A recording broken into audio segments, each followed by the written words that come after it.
I'm gonna figure it out, I'll say, It's not very low. yeah, yeah, whatever. You can multitask. Oh, yeah. I thought it was just him that could do that. The February meeting of the town of Morristown is called to order. We will have the allegiance. Pledge allegiance to the flag Of the United States of America, and to the republic for which it stands, one nation, under God, indivisible, with liberty and justice for all.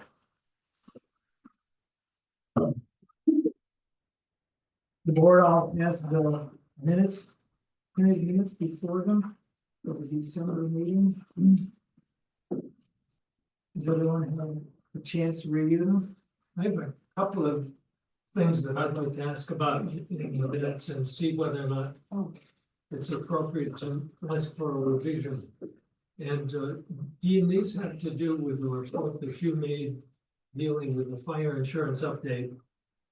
The minutes read that the total cost on the project, this is on the first page under fire insurance update, second line, reads 2,616,000 and so forth. And that's not a number I'm familiar with. I'm familiar with something about $500,000 less. Yeah, it'll be 1/6. 206. 206. So for Jill's purposes, what should that number be? Come on. The last report I had was 2,000,000.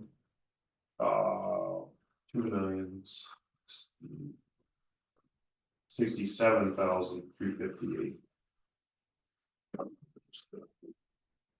We got So paid, it's 2,067. yes, 358.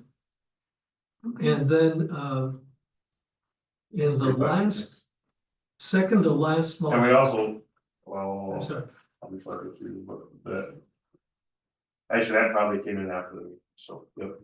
The first number is probably correct, we have gotten paid more than 1.2, but that probably came in after. the- yeah, since then we've received Right. a couple of additional checks.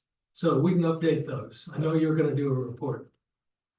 In the second to last line in that same paragraph, this reads, we're approximately short 535,000, but 258,000 was for the new loader, and the truck was 276,000. I think that the purchase of the truck doesn't have anything to do with this insurance claim, because we'd ordered the truck anyway, and it screws the math up. So I want to delete that phrase that says, and the truck was $276,000. Just want to pull that out. And so it ends up being more like a $176,000, right now it says loss. And I'm not sure, Dean, what your report said, what your words were. But I don't think that's a loss. I think that's money that the town put in to get an extra bay, to get the extra space we got, that we decided we wanted. Right. And so I would like to substitute, so it's more like $176,000 town expense. Just so it doesn't, And it might have been the way I wrote, I mean. Jill- that could have been. Yeah. Would those alterations in the minutes be acceptable, Dean? Yeah. In that case, I would move that with those alterations that we accept the minutes. Second. Okay. Chris, yeah, okay. Sean, Aye. Gary, Aye. Dave, Aye. okay, Yeah, and Frank? sure, that would.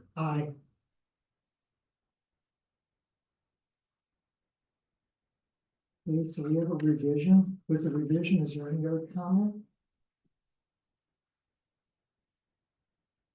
Frank, I left my clipboard with notes out in my car. I want to walk out and get that up. I'll be right back. This won't take me 90 seconds. We still in front.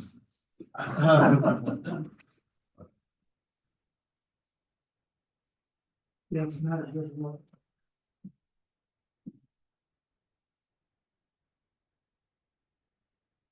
So, there is no correspondence this month. So we're going to public comment. Bill, if you want to rise and comment, he should be back in a second. Yeah, I would, it's actually come up and talk about the BLA, finance structure, I guess, if you will.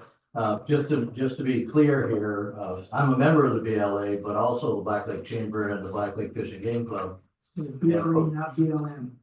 With that, no. Like older people here have hearing aids, I don't catch everything. So. But it's a BLA. So in trying to put something together, I was asked to come and talk about that. So trying to put something together, I'm not directly involved with the finances there. Mostly what I do is I make sure the information and the things that we need to coordinate among the three groups is moved to where it needs to go. So I sort of report to the Black Lake Fishing Game Club. I am the treasurer for the Black Lake Chamber of Commerce, so I can speak to their finances pretty well. But I also, all three groups, I write grants for them. So I am administer grants. So that's kind of what I do for them. But so quickly, I put this together as best I could with what I know, and I'll go through very quickly. I'd like to give you just a short report on this, on the chamber activities, because I haven't been here in a while for that. But also on the weeds, the water chestnut weeds that the town of Oswegatchie is kind of undertaking a year ago. So I'll try to, I can spend a couple hours, but I'll try to get it brief here. Well, just because Yeah. Joe isn't here doesn't mean we're gonna give you a lot of. So, and I'm gonna take you back just a little bit quickly. 2022, this is the BLA, the Black Lake Association. They had testing expenses, mechanical harvester expenses for weed, raising milfoil in Black Lake, and rollaway bait purchases. For the total in 22 was $41,263.80. 23, the BLA at testing, two different companies of water testing. And I can just speak a little bit about that because I know about that. Water chestnut full mechanical harvesting and rollaway bay parking lot improvements. And that year on 23, they spent $50,572.36. At 24, expenses on Black Lake, mechanical harvester again, Rice Island cleanup, and the Upstate Freshwater Institute for testing. And some weather conditions there preventing the need for a lot of harvester work on the channel of Black Lake on the north end. So they did do some work there, but not as much as they had previous years. For a total of that on 24 of $10,952.76. Quite a lot of damage in the harvester when it came to those rice islands that were, they tried to help people out with those. It took out docks and really did a job up there. But we don't know what the expense is going to be for the harvester because they did a lot of damage to it. They couldn't cut them. What they did is they rode, they jumped up on top of them and with the paddle wheels tried to break them up and then pick them up. So in any case, that shows you what in the last 3 years is $102,788.92. For 25, their budget, so to speak, is for testing. 3,000 for Freshwater Institute testing. There's two different kinds of tests, and I'll get to that.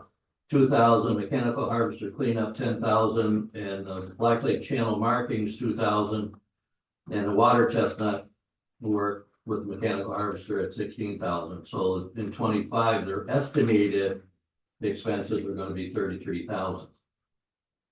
Now the reason for the two different kinds of testing, there's CSOC testing that they've gotten back into on one side of the testing.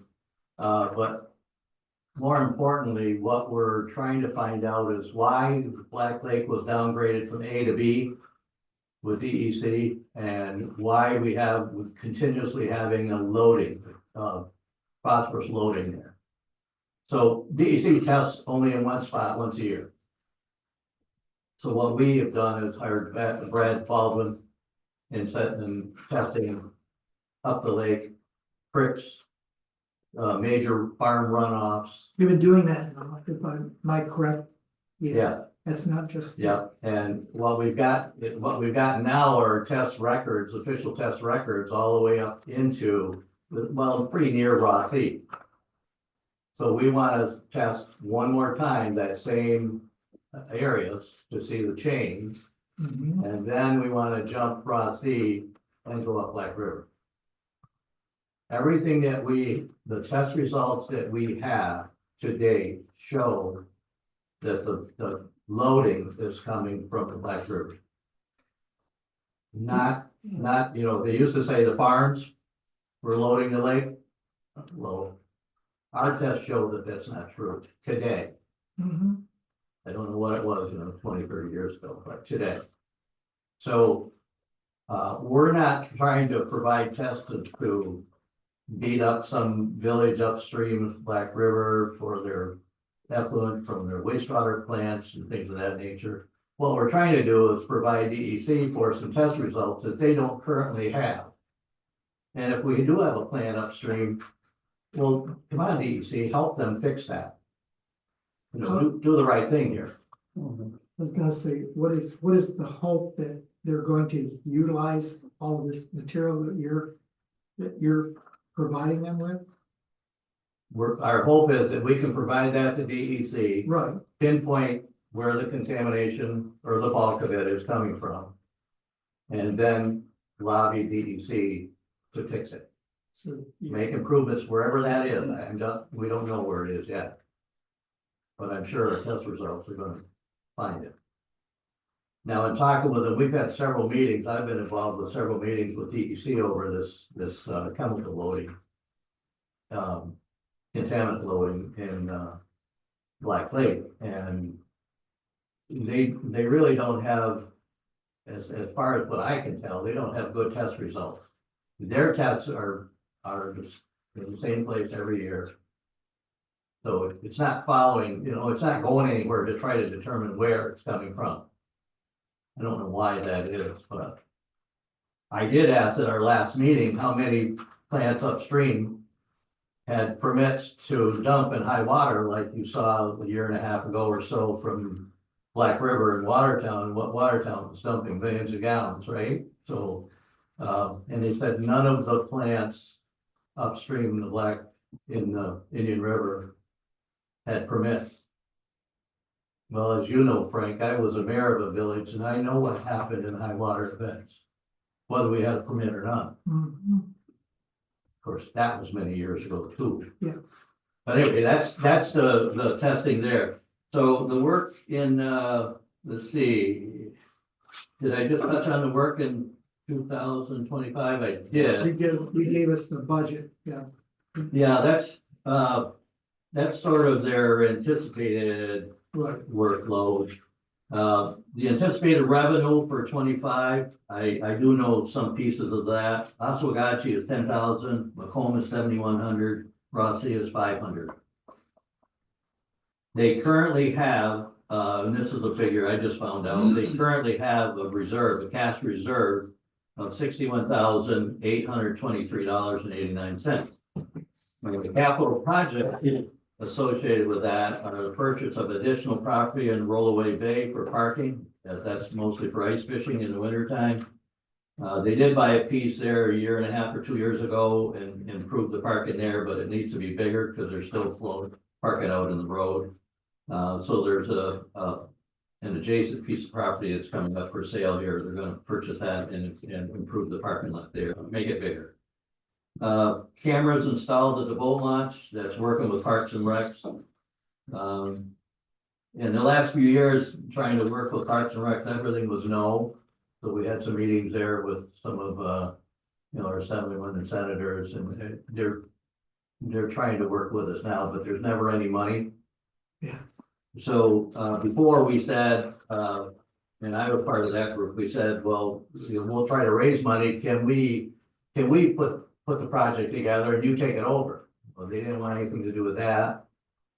And you were probably involved with a lot of those discussions about the ramp and, Yes. the dockage there is horrible. So there's just two parts of the ramp there, so what happens, anybody from the islands out there that have camps, they'll come in, if they have to come in and go get something, or they tie up one side. And it's not usable.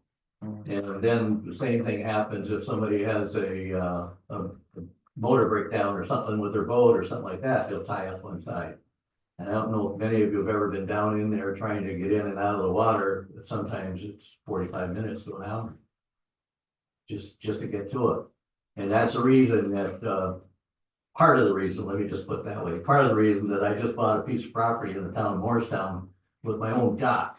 So I could put the pontoon at the dock and I don't have to fight the rat race at the boat launch. has that grown over the demand or the use of that grown a lot over the years? Oh my God, it's just horrendous, yeah. So initially, when they built it, it probably served, but now it's outgrown. It's outgrown, it's, I would suggest it is, what we're suggesting is that on the bulkhead on the north side, put a dock in there, stationary dock in there for people that just need to park the boat to go get something or make a repair on a motor or something, just some crazy thing, so it doesn't tie up the launch. And there's a ramp that have to go down to it and a dock there, and we think they're going to allow us to, with their approval, design and build it. We don't know for sure yet, but that's a direction, because they won't do it. They've already told us that, they're not interested at all. sort of follows in the So same, then, the same thing with the testing.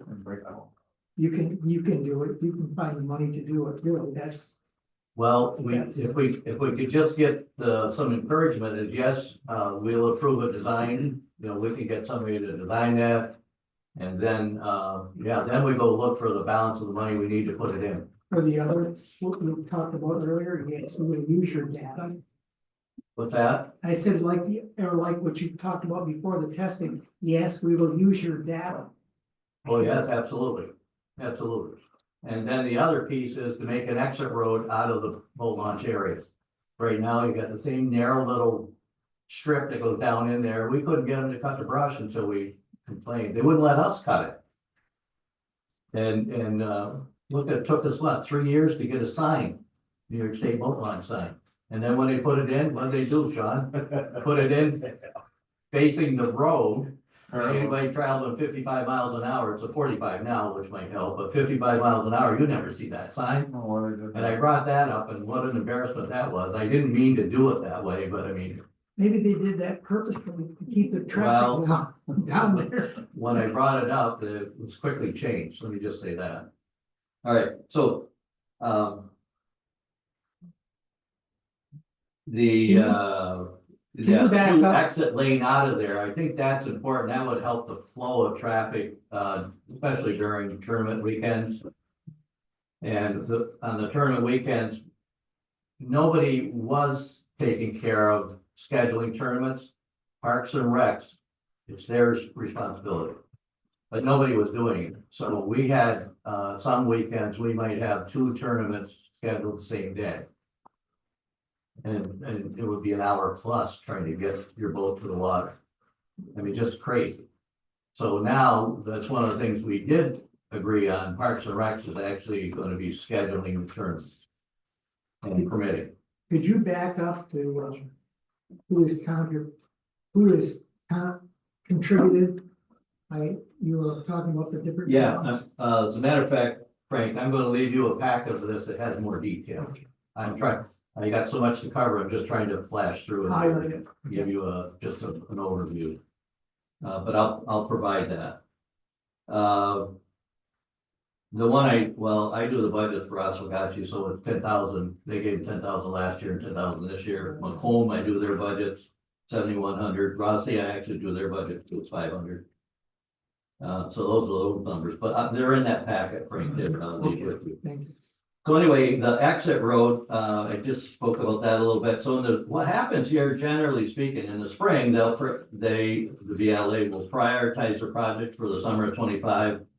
At that point, they know what the revenue portions of their, to fund those projects are. And then, whatever else they need to pull from the cash reserves will fund those projects for the summer.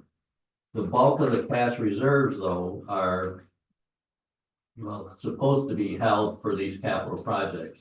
And that's the two main ones are the boat ramp, the boat launch ramp and dock off the bulkhead.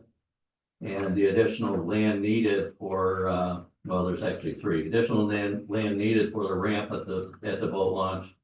And those are expected to be anywhere from 50 to 75,000 plus each, so. It's just a lot of money, and the road is probably gonna be a lot more than that, but I was gonna lean on the town superintendent to see if they could send fill and stuff like that over to us, and once we own the land. But that'll come later.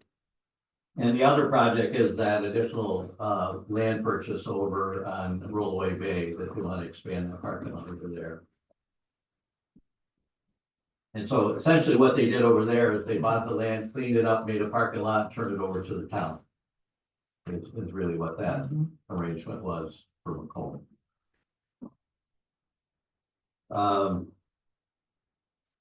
And as I said, right now, let me see, right now I don't think we have an open grant right now for them, but we'll probably be trying to find some help for them here along the way. But that's basically it. I don't know if you had any questions about that, but I'm gonna move on to the chamber. Bill, is there an ask that's very specific at some point? To us, I thought they may have already done that. When I get done with all three, I would say to the town of Morristown, any and all of these that you can help, it's greatly appreciated.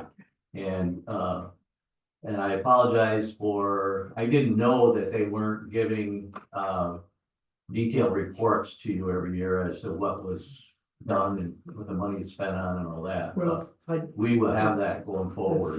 it seemed like a good business. Question yeah. to ask. Well, I worked with towns for a long time, and I know that's the way you better be handling it. Otherwise, things dry up. But no, to answer your question, Chris, no, they didn't give me a number or anything. It's just, whatever you can do to help them, I'm sure they would appreciate it. And again, I'll make sure that you get an annual report as to what was spent and what the money was spent. So, one question on that, I was thinking, a couple of years ago, we gave them 2,000 to 3,000, I can't remember. Should they be giving us a letter of request of what they want? So we have something, we're not just writing a check saying here. You know what I'm saying, should we have a request, I would. like a bill, right, a letter of I request? can't write on their behalf unless they tell me to. Right. That's. But I don't think we should just give $5,000 without something saying, where we're sending it. You know what I mean? Yeah, I would agree. At the end of this session, I'm gonna get you 3 letters of request. Oh, okay. Okay, hey, let me jump to cause I don't wanna keep you all night, and I might be able to make another board meeting that I have tonight, the same night. Black Lake Chamber, this one I know a little bit more about. Cause I'm directly involved with that. I used to be president, I didn't con him into taking over, but he suggested that he would like to try it, and I said, oh boy, come on, let me show you what you gotta do. So I'm the treasurer. But anyway, we go to 3 shows a year right now, currently, we have in the last couple of years, but the first one we go to is in January. January 24th, 26th, New York State Sportsman Expo in the fairgrounds in Syracuse. And that's run by Rush Outdoors, TV show Rush Outdoors. And the next one is just finished the American Outdoor Show, February 1st to the 9th. That's a 9-day show in Harrisburg, Pennsylvania. That one is run by the NRA group, national group. And that's a 9-day show. That's a long one for anybody to go work at. But we just happen to have just a year ago or so, Nate bought 3 campgrounds over there, Toadies, Schaefer's, and Pleasant View. right next to it. Right, so that was what, 4 million plus. So he lives within 40 minutes of this show, so I conned him into going to the show for 9 days. All right, so then the last show is coming up here, March 7th to 9th. That's a 3-day show at the Fairgrounds in Hamburg, New York. So what those shows are intended to do, we have a booth and all this stuff, and we give away these books that you each have there, plus a lot of other materials. We take St. Lawrence County Chambers materials down there because they're a member of our chamber. Any of the members of our chamber that has pamphlets, rack cards, business cards, we take all that stuff down there. Tables are full of stuff. But anyway, it's to promote tourism in Black Lake. The one in Hamburg catches Pennsylvania, Western New York, and Ohio. And a really good area there. Since we've been doing that, we're starting to see a lot of the folks from in that Ohio and Western Pennsylvania area come up here. The one in Harrisburg, of course, is all northern Pennsylvania. You know, and that's the big show, so it covers a lot more than that, but I mean, it really, that's what it is. Our main draw to Black Lake is Pennsylvania. Always has been, still is. And we've always said, you gotta be at least 2.5 hours away, otherwise you're gonna drag your boat up, throw it in for a day and go home. Other than that, you're probably gonna stay. We want people to come here and stay. Okay, so, and the Syracuse one, because we do business with Rush Outdoors, and I'll talk about that briefly here as we go further. We can go to that show at half pay. You know, the booth is only half, so it's real cheap to go to. I have people that live in Syracuse that will run the show for me. So it's just an easy show for us to run. Okay, Rush Outdoors, I want to talk briefly about that. We have a contract with two contracts with Rush Outdoors. And that's $5,000 for the regional show and $2,000 for the national show. The regional show covers New York, North Pennsylvania, and Southern Ontario, Canada. The commercial, it's a commercial that they come up and take for us on Black Lake. We've done 3 commercials now, and so they'll air that. It's a 30-second commercial, but they'll air that. On those shows, we'll air 429 times for it. So, I mean, we talk to people all the time that have seen that commercial on their show. So it's getting out there. And then the national one averages 50 to 70,000 views per month. And they do 15,000, let me see here, which anytime averaging 15,000 views per month, which equates to 180,000 views a year on that Pursuit channel.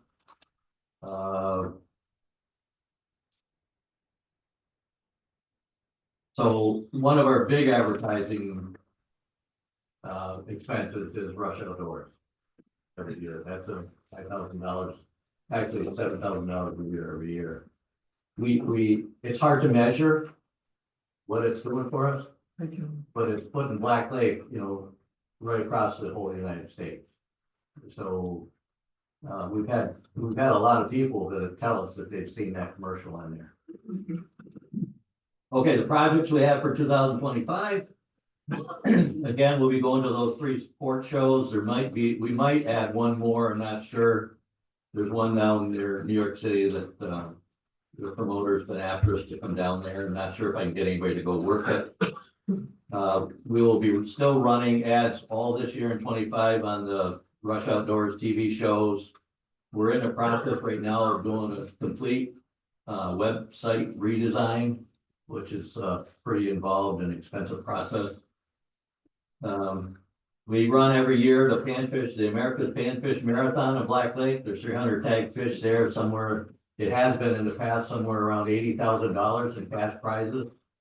There's a $10,000 one out there at 6, a 4, a 2, a lot of thousands, 500, and it gets down to $100 prizes. And we have winners. We advertise the winners on our website every year. There's a minimum payout of $5,000 if for some reason nobody catches the big one. I will tell you the very first one they had, before me, they had insurance on a new Ford pickup truck. Back quite a long time ago.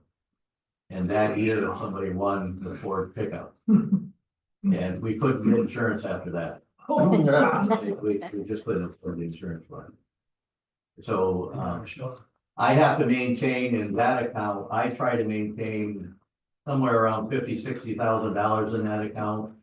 Just so in case somebody catches all these fish, you know, I gotta pay it.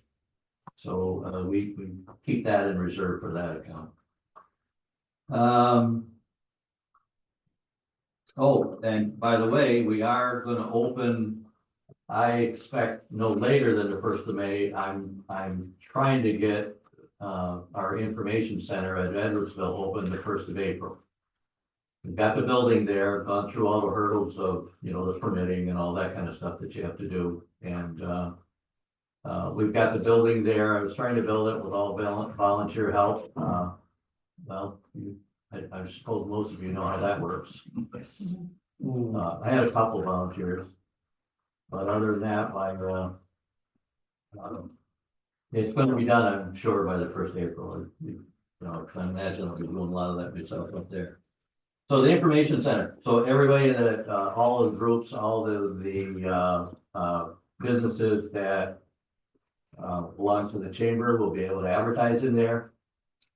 And, you know, if the business wants to advertise in there, not a member of the chamber, it's the same cost as if you were a member of the chamber. So, I mean, you might as well join. Is that just past, Edwardsville, Edwardsville or going towards? towards Hammond, about what, 1,000 feet. Where you about, where you? Well, it's right on the county, parcel Yeah, that's what I thought. for their, yeah, it's a small building. Did they let you cut that tree down? What's that? I remember by you cut that tree down with a block on it. I will tell you that on the right circumstance, I'd probably do anything I want there. So, let's leave it there. Yeah. The only thing I can't do is I can't go steal any of their material in the back there in those piles. I need some, but I can't go take it. So I'll be calling Dean to see if he's got anything. But anyway, yeah, we want to have that open. So what in that building, it's a small building. It's a 16 by 16, not going to be manned. There'll be lighting in it. There'll be a camera in it. Oh. There'll be, wall mounted rack card holders and things of that information all the way around in there. We'll probably have some fish mounts in there if I can find a way to secure them. The front part has got somewhat of a vaulted ceiling in it. So I'm using, of the 16 by 16, I'm using 16 by 10 for the showroom part of it. And then the second door is for storage for stock to replenish the showroom stuff and also our storage materials that we have to have for the shows. That's the balance of it, 16 by whatever. We have power. It took me a while to get power to it, but I do have power there now. Just got it. Camera was pretty key to do something like that. So we'll be reaching out to you, because you're a member of the chamber. We'll be reaching out to you with any materials that you've got, you know, plan on April 1st, making sure that we have it available, because I'll put a spot in there for you. Okay.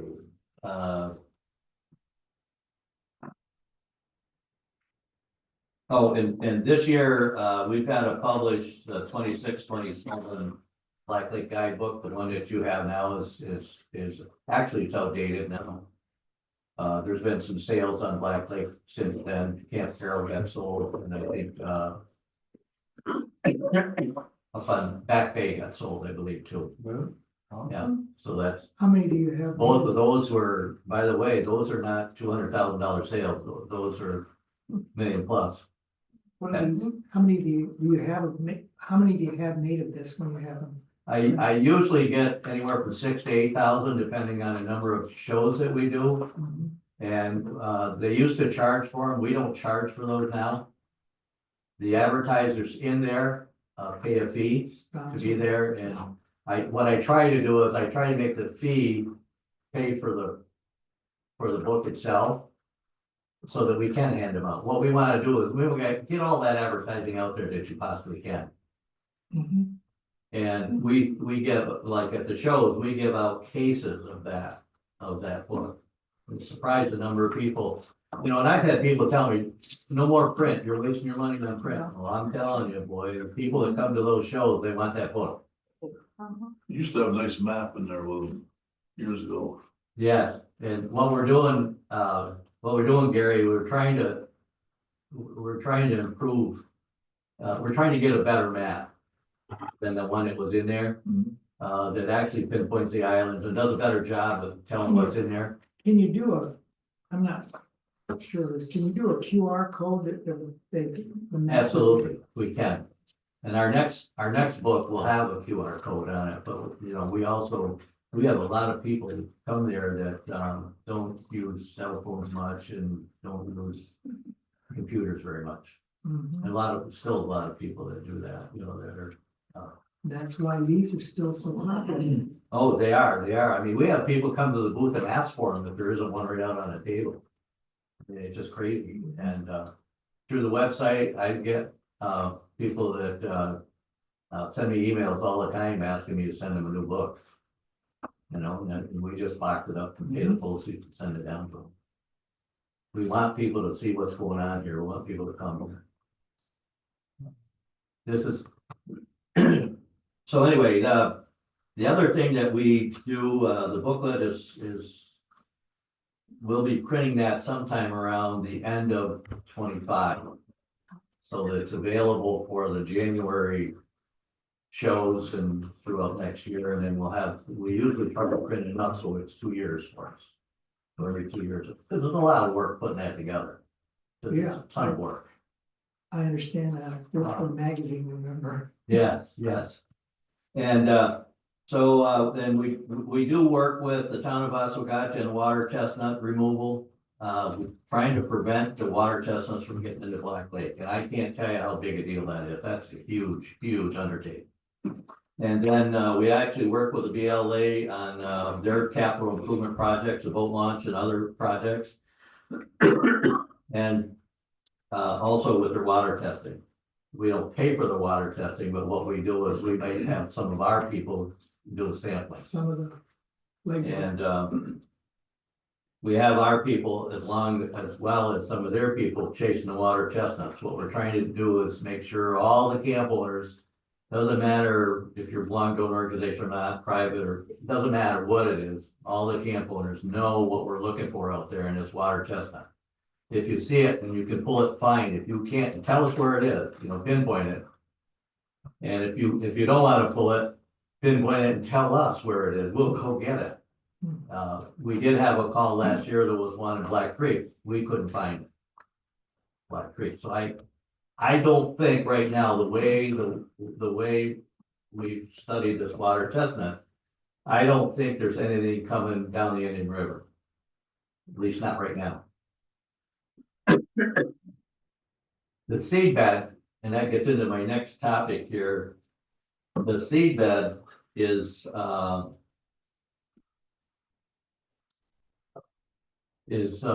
the dam in Hewlett. Lisbon Creek, I think, was the first infestation of water that had water chestnuts in it, about 6 years ago. I'm gonna leave you with some pictures here. Please take a look at them. I mean, it's unbelievable. You think you could walk across it. It's just unbelievable in 6 years. And the big cutter that's on the lake, those two bigger cutters, they can't get into Indian Creek. I bought the town of Oswegatchie bought one in their project last year. That's a puller, skimmer, the smaller machine. It can operate in 12 inches of water. The only thing is, that's what they advertise, and I would agree, it can. But as soon as you load it halfway, you can't. You know, it just doesn't work that way. But anyway, but we could get into Lisbon Creek and cut about half, 50%. So let me just go through some quick things on that for you. I just want to bring you up to date on what Oswegatchie was doing. Last year, I mean, we've been talking about it for a couple of years.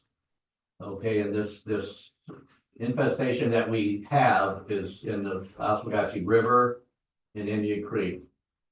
And this now we have traced this. It doesn't seem to be any above the dam area there, the area just above the dam in the Oswegatchie. It doesn't go up there, it's not in um, the conservatory there, or the upper and lower lakes area. It's not in there. We can't seem to find anything in there. And we've gone up the Oswegatchie quite a ways and we haven't been able to find any up there.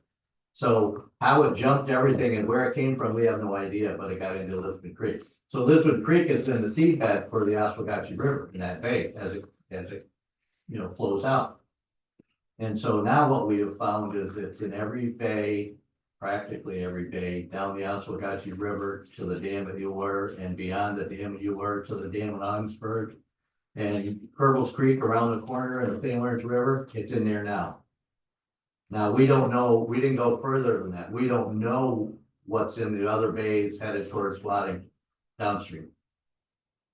We've had talks with the mayor and the city council. We've had talks with the mayor of Waddington, Mayor Messina. And I would tell you, with all due respect, I would tell you that it's not bothering anybody and it won't bother anybody until it's in your dooryard. That's when you'll start to take notice. And I've never seen anything like this at all. I mean, this stuff here can grow and it flourishes in 8 to 12 feet of water with Black Lake. That's Black Lake. Black Lake has got a lot of nourishing sediment on the bottom, perfect for this weed. A single nut from this plant can generate 100 to 200 new plants. That nut can sit on the bottom for up to 10 years and still produce. Wow. The floaters, if there's no disturbance in the water, the floaters that are black nuts, they're pretty much dead, we've found. But if you disturb the bottom, then the black ones from the bottom can come up and they can flow with the water and then settle and reseed. Now in Black Lake, we found in the north end a number of plants that we pulled last year and the year before. One of the DEC guys out with one of their fish netting operations pulled a plant almost to Edwardsville in the north end. Now, we haven't seen anything there last year to duplicate that, so I don't know if it's just rare one plant. That's hard for me to believe that. But anyway, they pulled that one. But all the ones we found last year were in the very north end, right at the river. So as you all know, what happens in a heavy rain event, the Oswegatchie overtakes the Indian and it flows backwards. Now, I always thought birds carried it in the St. Lawrence, when talking with the St. Lawrence professors over there, birds won't carry it. They said that nut's too big and too heavy, the birds will pick that out of their feathers, they won't fly with it in their feathers. Well, okay, but everything else will carry it, because it sticks to everything. Those little hooks and barbs, and I forgot to bring some, I was gonna bring you some, but those little hook, points off the end of those all the way around, it's got a fish hook barb on it. It'll go right through your sneakers, the sole of your sneakers. So if you got dogs in and around that stuff, their pads are poked holes in. And so it's just a nasty weed. It really is. So anyways, and I'll try to wrap this up. I also decided to go forward with that plant, and I wrote some grants. I wrote a grant with DEC for $100,000 to pay for an eco harvester. That's the puller skimmer, and that was $128,000. Applied for we had to apply for permits to pull the weeds, and also disposal permits for the disposal site, which we did. I tried to do it with volunteers again. Town wanted me to try to do it with volunteers, so I did. It worked out pretty good, except for I worked out summer on it. You were the biggest volunteer. I was a freebie. And I had my excavator over there working too, and so, but anyway, we got the job done. We hauled away in excess of 450, 480 tandem trailer loads with 3-foot sideboards above that. Where do you take these to? We took it to the old landfill on 812. There's no houses near it. So, because once this stuff goes in a pile, you can dump a pile here that's 6 foot high, we'll say, for instance. 2 days, it'll be 3 foot high. That's just the water goes out and they just shrivel right up. They'll decompose, shrivel right up, turn to mud. but it's, and as they do that, they smell. Not a pleasant odor. Okay, so. So what there needs to be, is an operator for the machine itself, and then there needs to be a hauler to haul away from the machine to the. And if it's put in the trailer right, you can get 3 machine loads in the trailer. If not, you're only gonna get 2 in there. If you have my excavator, my mini X there, you can haul it around and get 3. It's pretty easy. It's not the weight at that point. We also contract with Brad Baldwin on this grant, to do the scientific part, so he's testing all summer long, but we don't know, we know what happened with water chestnuts over in Lake Champlain, lower Lake Champlain.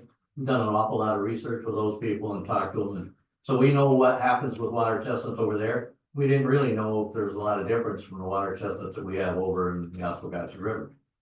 And so what we wanna know is how fast do they grow? If you cut off, do they regrow? If you cut them mid-season, do they still have enough time to produce a nut? You know, and it falls off, or when's the best time to cut it or to pull it? But what we found out is with our puller harvester, you gotta get them early. Once you go to mid-season with them, then the root system is strong enough so it won't let you pull them and the stems break off. So what we plan to do is start early in May. They don't have to be on the surface, but they gotta be close to the surface. And then our machine is the puller machine. It's got a large 4-foot wheel on top that's passive. Then it's got a smaller rubberized 6-inch roll on the bottom that's powered. And that powers to pull them in, and with that going that way, the other one travels, it makes the other one travel, because I put down pressure on it. And they just pull the plant in that way, to a conveyor and into a bunk. That's kind of how it works. But you can't do it, they told me you could do it without a conveyor to get in the trailer. You can't do that. You just, it's just not practical. Let me just say that. So then we had to buy a conveyor. So we just took delivery of the conveyor, 53,000 and change, whatever. So now we're set up to go to work in the spring. In the budget for the town, I put in money in there to hire 2 employees for the summer, part-time employees for the summer to run this time. And of course, I've got to manage it like most of the things over there that way, which is fine.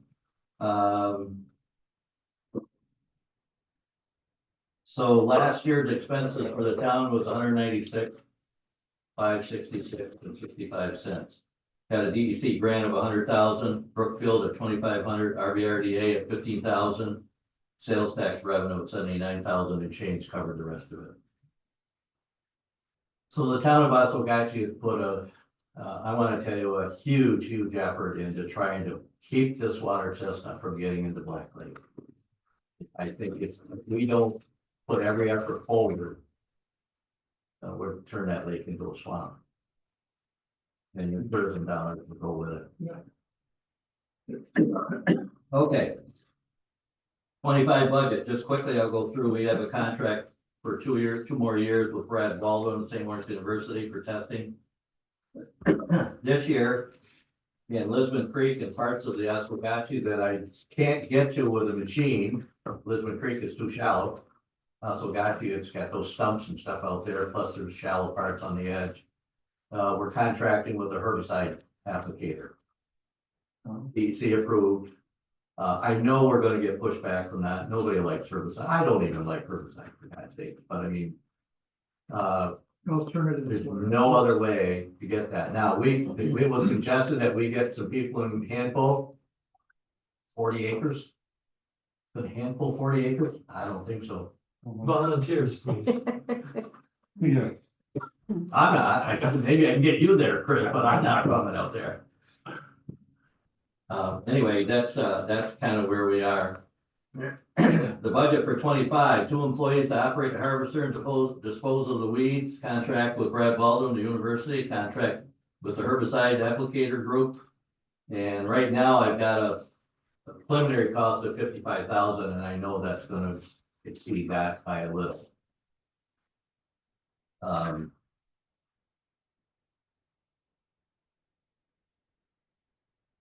And I talked about starting is Lisbon Creek approximately, this is what you really need to know. We've estimated, Brad's group has estimated. The water chestnuts at the beginning of 2024 in Lisbon Creek, on the bottom of that creek already is in the area of 17,467,000. Nuts on the bottom, seeds on the bottom of it, not seeds, nuts, which can produce multiple plants. On the bottom of Lisbon Creek alone. And then when you jump out into the river above the dam, it's approximately 46,279,000 out there. So I mean, this is by far the seabed for anything else downriver, including the St. Lawrence River. Now, we finally got the attention of Eastern Ontario because of their spawning beds. This weed will ruin all their spawning beds if it gets in there. So we're just starting to get people to be aware of it. If you go onto a DEC's website and you look up St. Lawrence County, there's no water chestnut. None. But they gave me a grant to deal with it. Okay, and I'm not trying to downplay DEC. I mean, we have good luck. By the way, DEC is by far of all the groups that I've dealt with for grants, DEC is by far the best paid. Generally speaking, not always, but generally speaking, if I give them an invoice with all the documentation, within 2-3 weeks, I got my money. You can't do that with, especially DASNY and Department of State or any of the other groups. So I have to give them a plus. That's about it there. I just wanted you to know that this weed is. So what I would ask you, and I don't have anything in writing, but I will have, I would ask you, anything you can do to help the BLA, the chamber, and team up with Oswegatchie to deal with this issue out there to keep it out of the Black Lake, really would be appreciated. Oswegatchie is committed. They're committed to try to eradicate this damn weed. Well, you've given a much thorough overview of all of this than what we've had before. Well, you know where I came from. In all due respect for the other people, I worked in town government since '76. Yeah, you welcome me. I've been on the other side of the table saying, what? You want what? So any other questions you got for me? And I'm sorry, I had to take actually quite a bit of time here. Well, that's good. no, that's very informative and something that we needed. Got one thing at the boat launch. Do you think, how would you go about a break ball? That wind comes down through there, it's hard launching the boat there. When, break ball, it's funny you say that because we've had a number of discussions on the break wall issue. And also dredging on that south side, if you will. And Parks and Recs, well, let's back up a little bit. DEC controls almost all of the boat launches in the state, except for just a few. Parks and Recs says this. Parks and Recs has always told me that they don't have any money. And they, up until just recently, they didn't want to talk to us. And so now at least they're listening. And so that's another issue. The problem with that issue that it's going to involve a lot more money than what the BLA or any of our groups could possibly put together. But it needs a break wall and it needs some dredging. And they go hand in hand there. Right. So the easy one for us to grab and maybe make some progress on is the stationary dock on the other side and a ramp to get to them. And we've got to decide how that stationary dock could work, and that would take some engineering expertise, but how that could work because of the fluctuation in the water. At the worst case scenario, that lake can rise as much as 9 feet. But that's the worst case. I was there last year. Last year was pretty high, and that's how come the rice paddies came loose and destroyed a lot of docks. Okay. So I was telling Well, I was asking the fellows to reach out to Morristown last year to see if you were applying for FEMA funds, if some of that couldn't be included. Cause that's a natural disaster, right? We do, No, no, No, no. because that, I mean, it did, IDA came out to look at it and offered up some loans, but I don't know if anybody took advantage of that, but I felt bad for him, because it, like Rogers, my God, it did a job on theirs. They had shut down. That's lost revenue right there. So, anytime you want me to talk about something, whether it's the town or any of the other towns that I work with, I tell Jill to get a hold of me and tell me what you wanna know, and be glad to come up and take some more of your time. I'll be in touch with you on something else Okay, regarding DEC. yeah. Okay, So what's the Thank best you. contact for you or TLA? Like a website or? well, you won't contact me. They have, I don't really know what they have. I think they have a website and, I think don't they do Facebook or something? I'm not a Facebooker, so, I'm not really interested in that at all. Well, you know, all the stuff you do, right, it's. But, I mean, Open my eyes. yeah, I mean, I can point you, I can get you, if you send me an email, I can get you contact information. How about that? Fine. Yep, and my email is W D A, yeah, WDASHNAW, that's my last name, Yeah, at slick.com, SLIC.com, that goes back ways. SLIC, don't put a K in there. Okay. Everybody does. Well, that's good though. Thanks, Bill. Yes, thank you. Okay, Appreciate you. all your information. I can go to the next meeting, theirs doesn't start till 7:30. There you go. And you said you had some hard copy material, I do, I'm just sorting them out here, I wanna leave you with them, and Jill can make copies if you like, Yeah. and their color. okay, all right, well, thank So you. it's best in color. So we have in your, gentlemen, you have in your packet a report from Joe Lightfoot, that you can. He evaluated your disposal.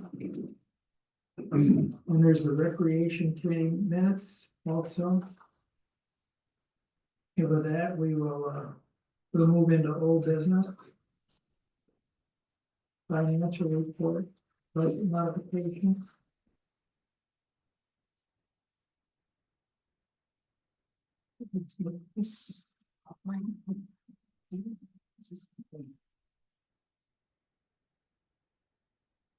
I'd like to move we approve the budget modifications as presented. Okay. I'll second that. Roll call. okay. Chris, Oh, Sean. Aye. Gary, Aye. Dave, Aye.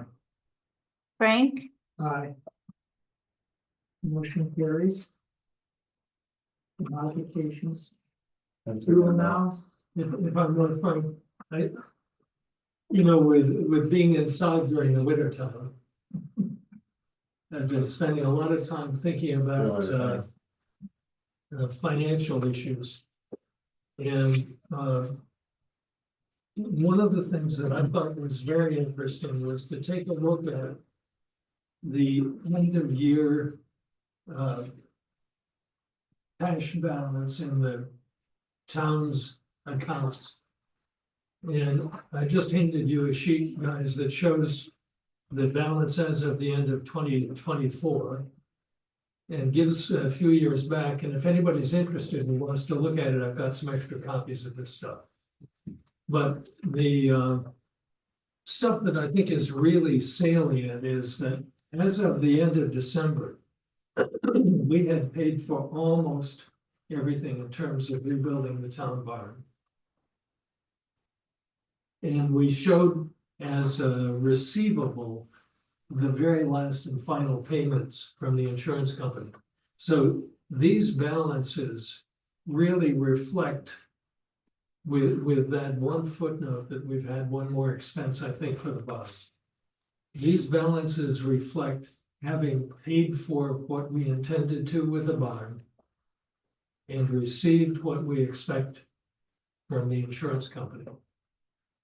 And so if you add together the general, what's in the general account at the end of the year, which is $1.2 million, and put that together with what's in the highway account, which is almost $1 million, we've got $2,200,000, which is up from 2 years ago before the fire. So despite having made the investment that we did make, and we put town money into the bond, despite that, our financial position is a little stronger than it was before the barn fire. And we do have some commitments, like we haven't yet paid for our new truck that we had ordered. We've got some other things, and Dean will do he'll report what's going on in the highway department. But I thought that was significant to see and to know about. And the footnote, the thing that's not showing up in these numbers as of the end of December, was I think that electrical bill for about $38,000. So that would diminish our yeah, a little bit. But it means that the town's still in good shape in terms of cash, and having gone through what really was the kind of thing we worry about, and we try to prepare ourselves for. That's it. Okay.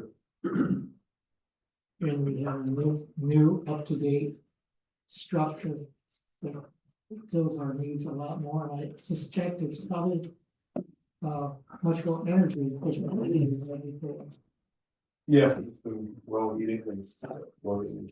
So it's, if there's a blessing in disguise, I guess that would be it. And it's not the way we wanted to get it. It's not. Okay, It's it is a much better facility than it was when we started. Okay, with that, we will introduce the Martin Business Group here. Take the floor. Sure. Do you want the in essence of time streamlined version or? You know the project, you know the funding, sign our agreement, we'll get started.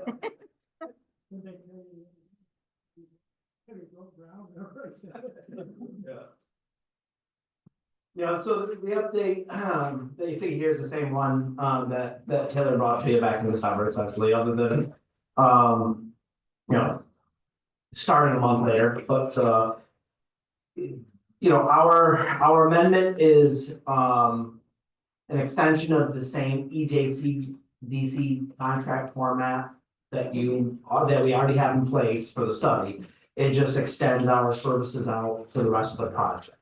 So, and then the design is actually just a part of all the services that are part of us delivering to you a complete project.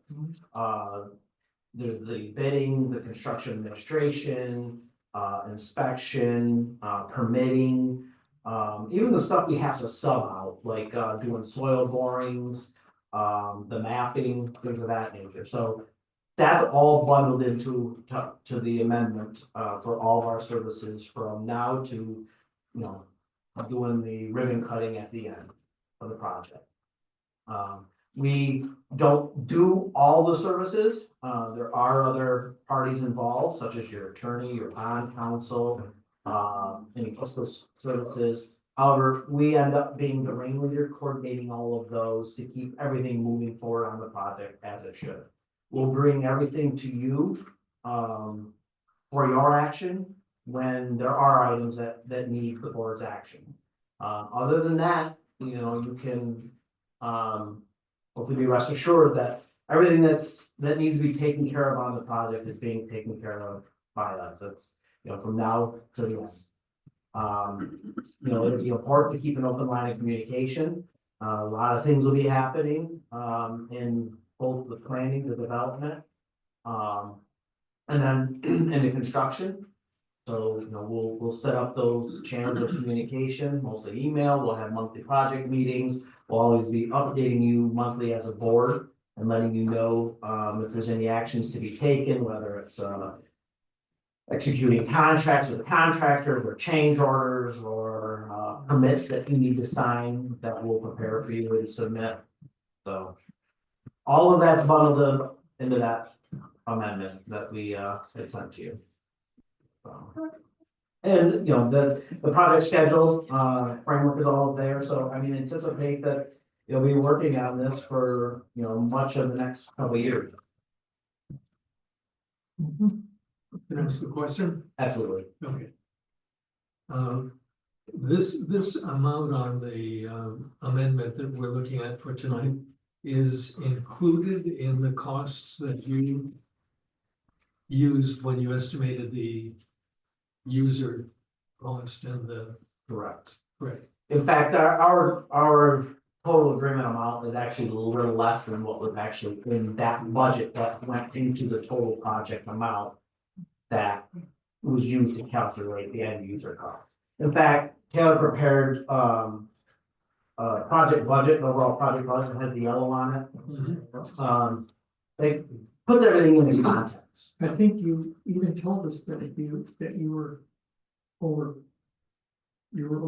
budgeting it for, Yeah, and some of that's reflected in the line toward the bottom there for contingency, we've kept a pretty, call it fat contingency. But in this day and age, it's hard to really estimate, especially when. From the time we did that engineering report to you, to the time we'll actually bid this and finish it, I mean, there's years. That will span. And with. Pandemics, hurricanes, European wars, anything you name it that affects the cost of everything we do in construction and labor and materials. We carry that placeholder now. There were enough projects right after COVID hit that had their planned budgets really go down the tubes. That we always carry these pretty fat contingencies now. The second question. One of the things that we've had problems with running the sewer line out toward Jump Cardio was that our perception was that the engineering company hired the people who checked on the quality of the work. works. And that the project was not done to spec. They had their own. There was not a critical review. Talk to me about how that gets addressed. So So as part of our services, and it's pretty standard in this format agreement, the EJCDC format agreement, which is the format used by all the funding agencies, is that the engineer provides the resident project representative, aka inspector. Okay, Our insurance companies don't allow them to be called inspectors in our contracts anymore. But there are our eyes and ears, and they are tasked with one thing, and that is to protect the best interest of the town, our client. We are bound professionally to serve your best interest at all times. As opposed to the contractors. Yeah, the contractor shouldn't ever be. But it's not, the inspector doesn't work for the contractor. Correct. No, Okay. They work for us, Right, and we are answerable, we have to answer to you. that's So- what happened down there, right, the contractor had their own inspector. right. Yeah, that's a very odd arrangement. I don't know if it was his own inspector, but they're buddies. Yeah. Yeah. It was, they weren't, he had nothing to do, but they. Yeah.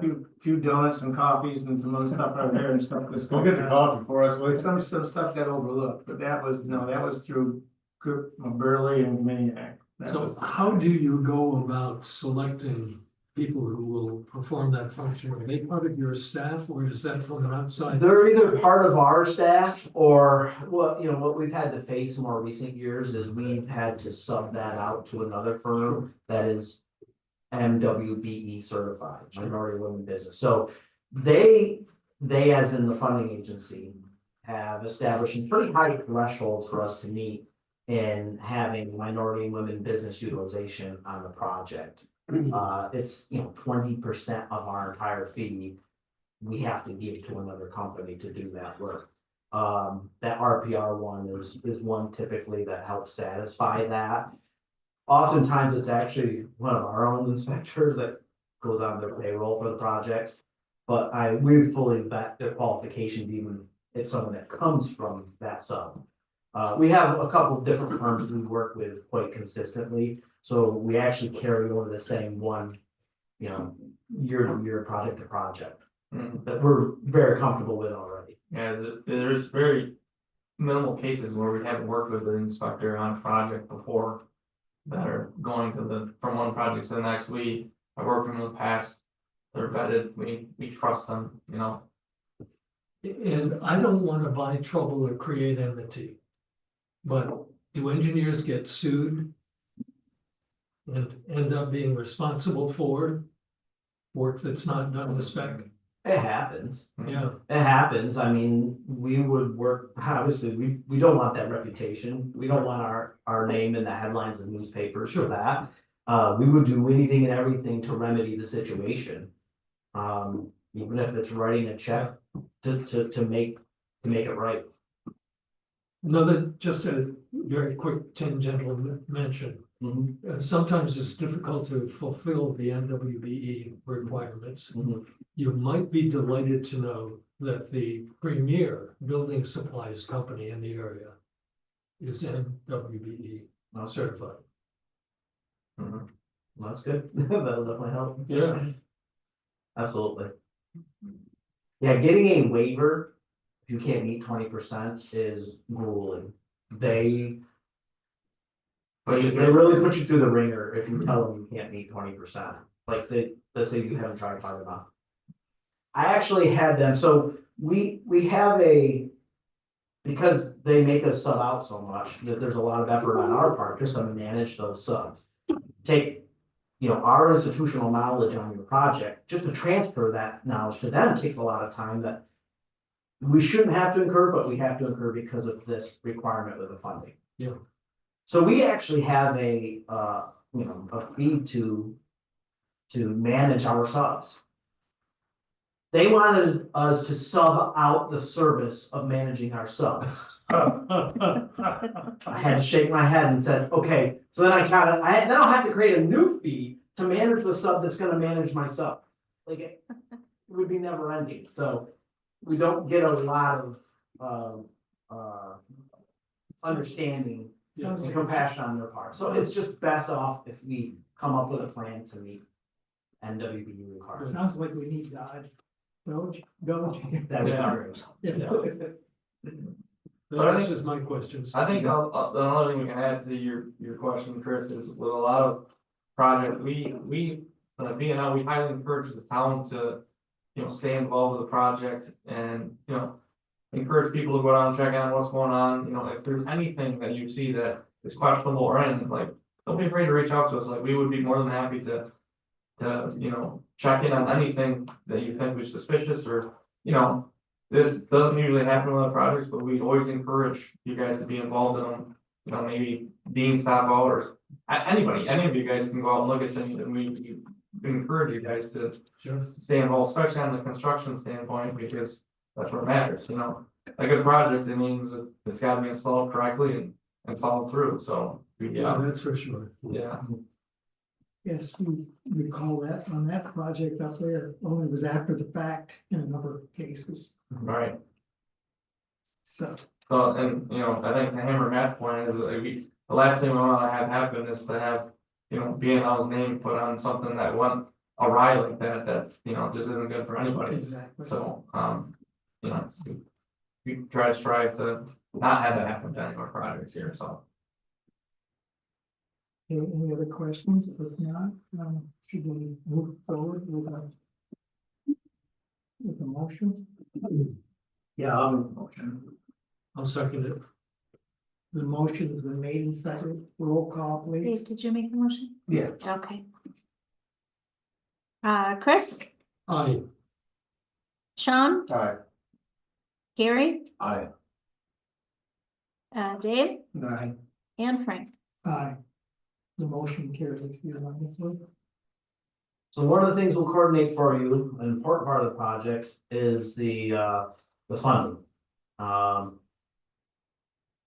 that you've been awarded the grant and the loan, the next thing to do is close on it, with EFC. I can tell you they take quite a while to do that. To keep things moving, what most municipalities have to do is take a bond anticipation note. So whether that, it's borrowing privately from a bank, in anticipation of your funding coming in. So I don't know if you work with a bond counsel that is comfortable with getting a band for you. Or if you would utilize the services of a legal advisor to do that, but we're happy to coordinate with them. And get that, in place for you as soon as possible. So how it'll work is. We'll estimate how far out we think it's gonna be to close, and we're gonna talk to EFC about that. And if they say, well, let's see, it's gonna probably take you 4 or 6 months to get us all the items we need, and then we're gonna be 6 months out from that. Then we'll look at least 12 months out. How much cost with our design, with all our subs and everything, would you incur within the next 12 months? And you would take a band for that amount, you borrow that amount now. I think you appraised us of this before. Yeah, so you'll borrow that amount from a bank. It will incur interest, but that interest is all eligible under, Yeah. reimbursement under this funding.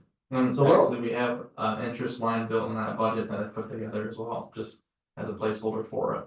So you'll borrow it, and let's just throw even numbers, you borrow $1 million, just to get started on the project, so you'll borrow that. Well, if we can close within 12 months, which would be the goal with EFC, is they will pay that off with your financing for the project. So you have 0% short-term financing with them during the course of the project. So if this project takes 3 years, again, we'll bridge the first year with a ban. They will pay that off with a 0% short-term loan, a 3-year short-term loan.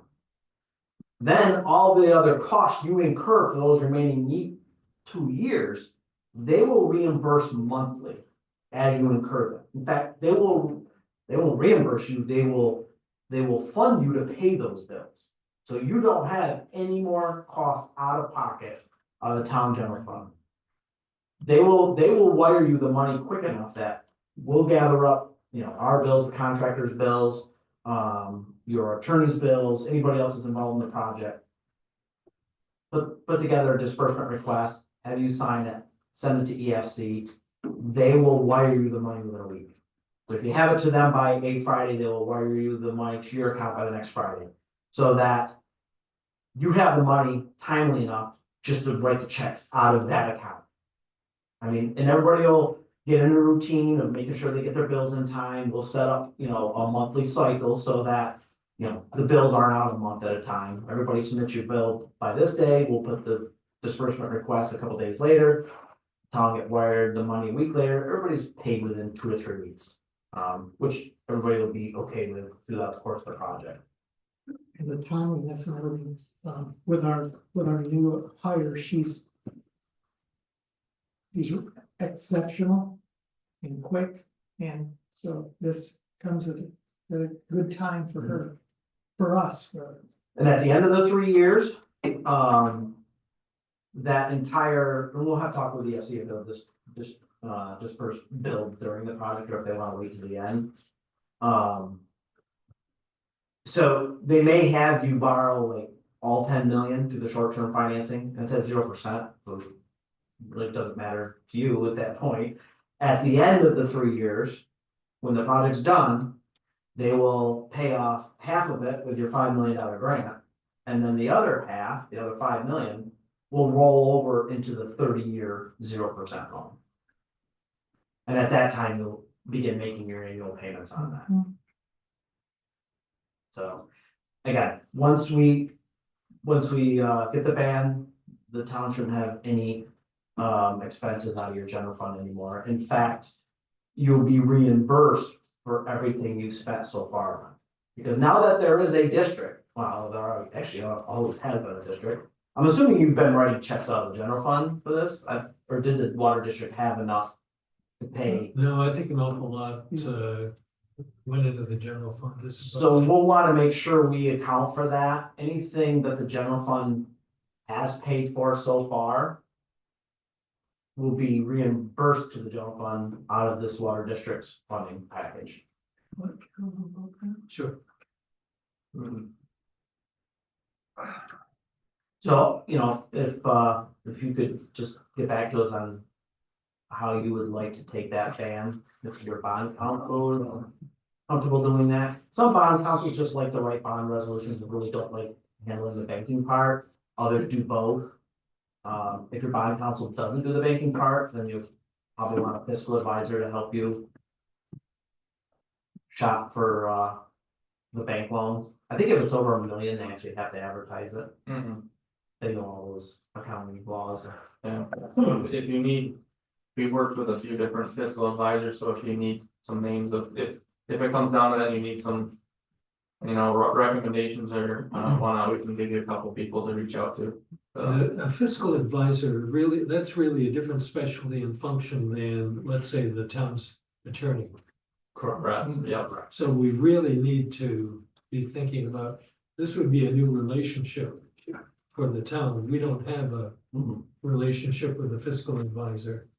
Maybe your bond counsel would even say, I don't do it, but I have a fiscal advisor I work with, let me just handle it for you. There's a guy that just went out of here, if you didn't know about it, he'd been knocking on our door. I think it's a real specialty that goes beyond Yeah, local pragmatic knowledge. yeah. yeah, there's companies that this is all they do is handle municipal, But I'm just, financial Yeah, that's advising. I wouldn't hurt to give them a couple of names from them. That's right. So if you could give us a list of options, it sure would be helpful. Absolutely. yeah, just. I mean, two of the big ones that come to mind are one literally called fiscal advisors and the other is municipal solutions. Yeah. We work with both and we work with them hand in hand. But we have a lot of projects where we handle all the funding and then in some cases, if the municipality prefers to have a fiscal advisor involved, then we work hand in hand with them to manage the finances of the project. It kind of scales back what we do a little bit and then they take a bigger piece of it, coordinating the funding. So you're gonna get those names and. contact Absolutely. Information. Yep. You might want to start by just contacting, did you retain your bond counsel directly or did your attorney make the arrangements? Yeah, So you may want to just check with your attorney first. And see if the bond counsel that he used is comfortable handling the banking part of this. And the first question you might ask, he'll probably ask is, well, how much do you need? Well, we'll have to go back and do some quick projections and estimates to figure out what that number is.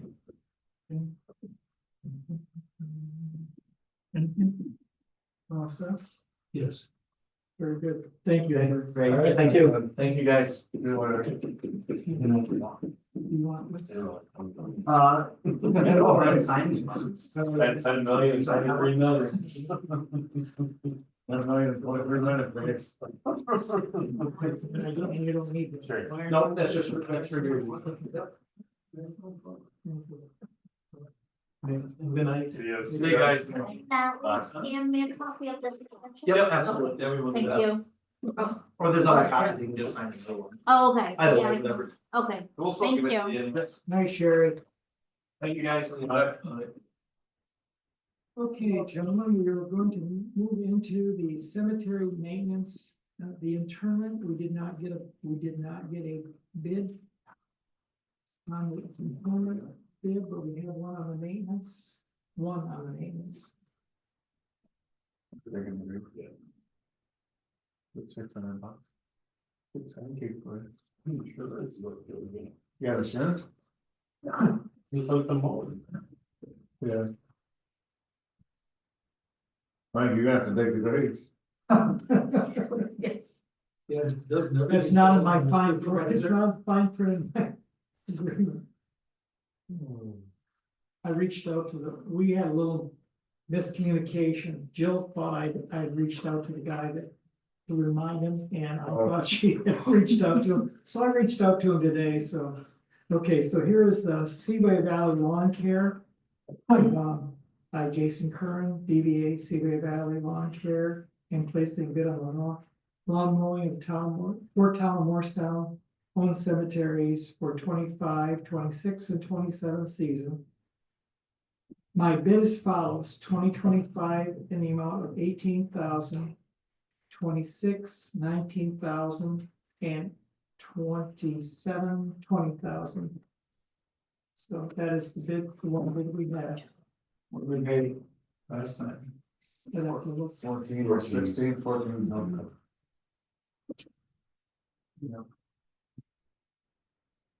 kind of not surprising. You know, You buy a lawnmower and all of them, that kind of freaking 20 grand. the price of fuel Yeah. with his labor. Is he doesn't currently know, Yes, this and is. he does a decent job, right?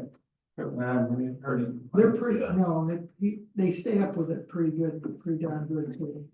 Everything's going up, there's no one about that. I'm like, I'm sure his insurance suspended, you go this time. Your turn.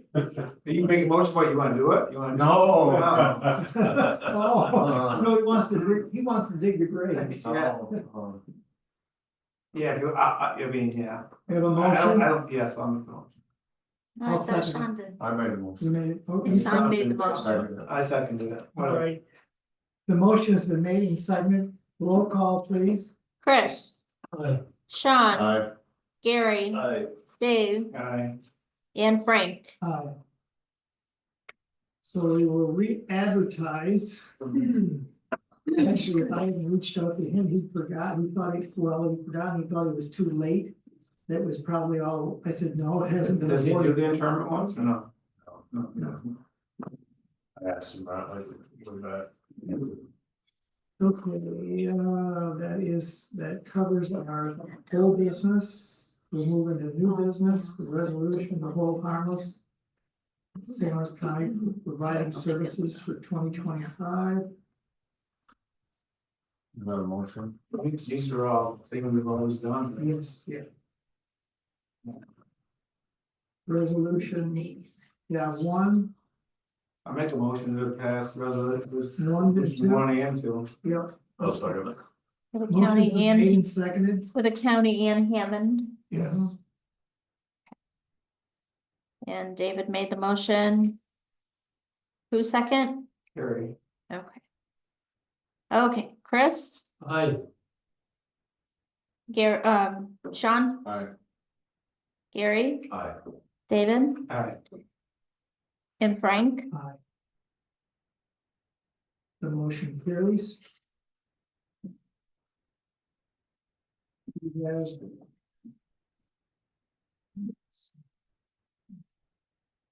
We have the Gilman Wire Lease Service Agreement.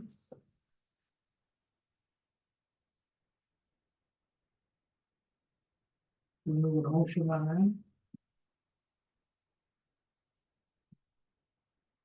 It's pretty much the same as usual. So Yeah. We tried to do something last year. What was it?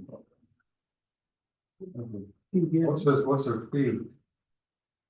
Oh, this is just to keep the dogs, okay. Yeah. Well, then this is in the dog warden part? Yeah, It's the use of the shelter. Oh, it's the usual shelter. I'll make that motion.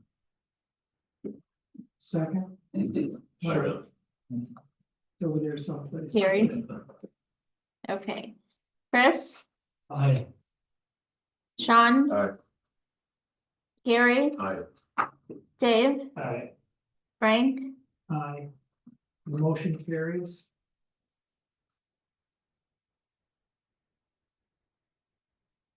The next one is the joint recreation agreement.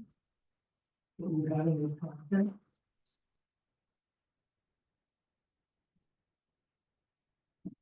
which is.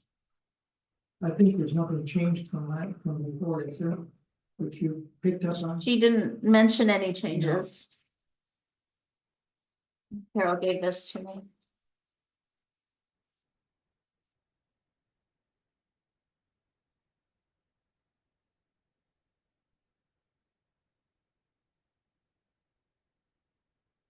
That would be the amount that the school put in last year.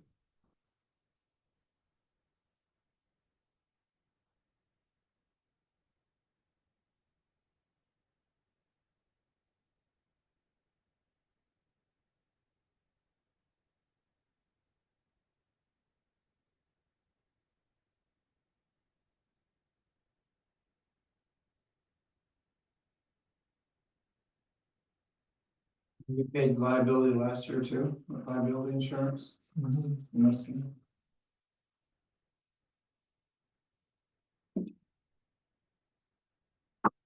You said the pay is the same, the 3,500 is on the same. Yeah.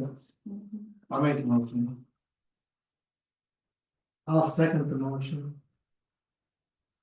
Roll call, please. Chris, Aye. Sean, Gary, Aye. Dave, Aye. Frank, Aye. Motion carries. The next item you'll see on new business is, volunteer fire and rescue workers real property tax exemption resolution. Do you want to explain that? If we both said, both stood there was. okay, there's currently one in place. That expires at the end of this year. This new, you should have a sample of the local law packet. It is for, up to 10% of the property tax for fire and rescue members with at least a 2-year, service, 2 years of service. Yep. You can, as a board, set the limitations of how many years service you require in order to receive the discount or the exemption. And we can determine whether we want to leave like 5% or 10, up to. Up to 10%, yep. Currently it is 10%. The homeowner has an option to take the exemption on their property tax or a deduction on their income tax. Most everybody takes it on their income tax because it's a better deal. But some that do take it on the property, this upcoming law is a better one than it is currently for the people. And the rub is we need it passed by March 1st, First. yeah, and it will have to go to a public So we have hearing to go to because a it is a public hearing. local law. So we would have to have a very short meeting with a public hearing. So you would update this one and. Yes, that would reflect our information, yeah, that was just a sample. Because Jim didn't get me any of the information, so I reached out to my partners. Well, I'm fully in support of extending it at the 10% level and So let's set a date for that hearing.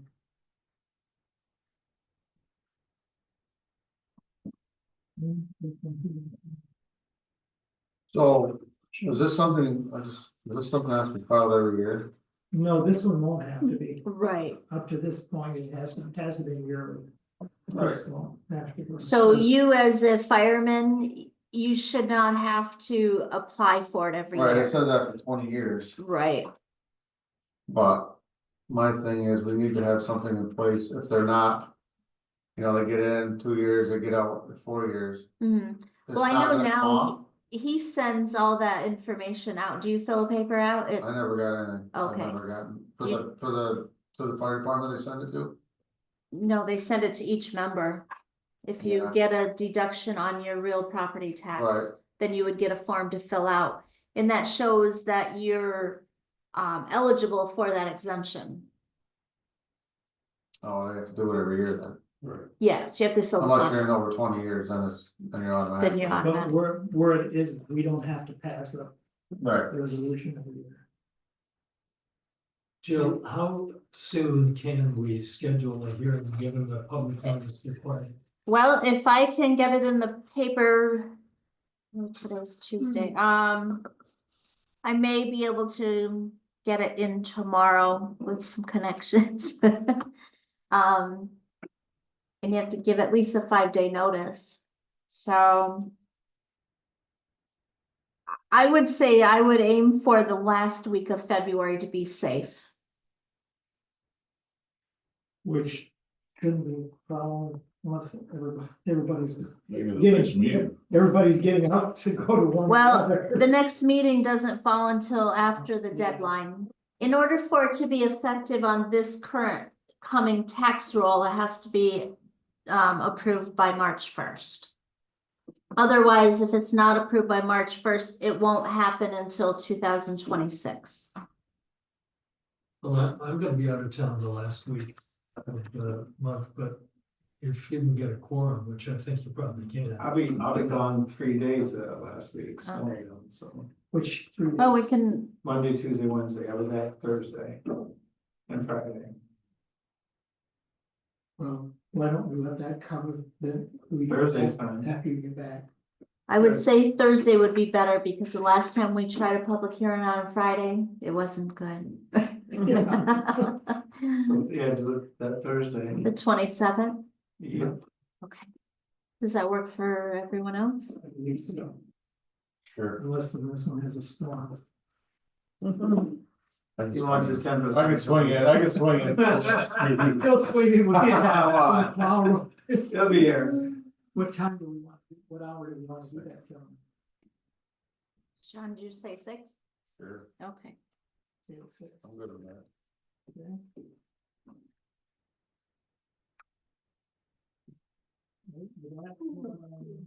If there's- I'm sorry for ignoring you. You should have been up here in public comment. No business. I'm not too, I'm things are done right now, I'll tell you. So, a while ago I mentioned, and we talked about possibility that the state police wanted us to file some sort of a permit to close down the Main Street for our Monday night music. And when I ended up talking to Sergeant Ryder, who is the station commander, he said there's no such requirement. He said, as long as the town council approves this closure, the state police are not involved. He said, if we were going to close down Route 37, they wanted to know about it. So I didn't know if the town has to pass some kind of a resolution authorizing the closure. It would probably behoove us, don't you think? Gentlemen? Yeah, I'd like to go on record. Yeah. Well, it seems that we're on this subject. We have a concerned homeowner that lives across the road. They're complaining of the noise, which they're complaining of people being on the sidewalks, because he did get sued one time from a guy across the road for $250,000 and found on the step. He puts up caution tape, they just rip it down. He doesn't want him to be there anymore, so, So the caution tape didn't go up until after, and I didn't see it written down. yeah, he said they just pushed it out of the way. He thinks you could have it up to the windmill. He don't like it down there, I mean, he says disrupted them, they leave, he said they leave for 2-3 hours. And he's just worried about somebody falling on the steps again, and I think that it was the village when this happened.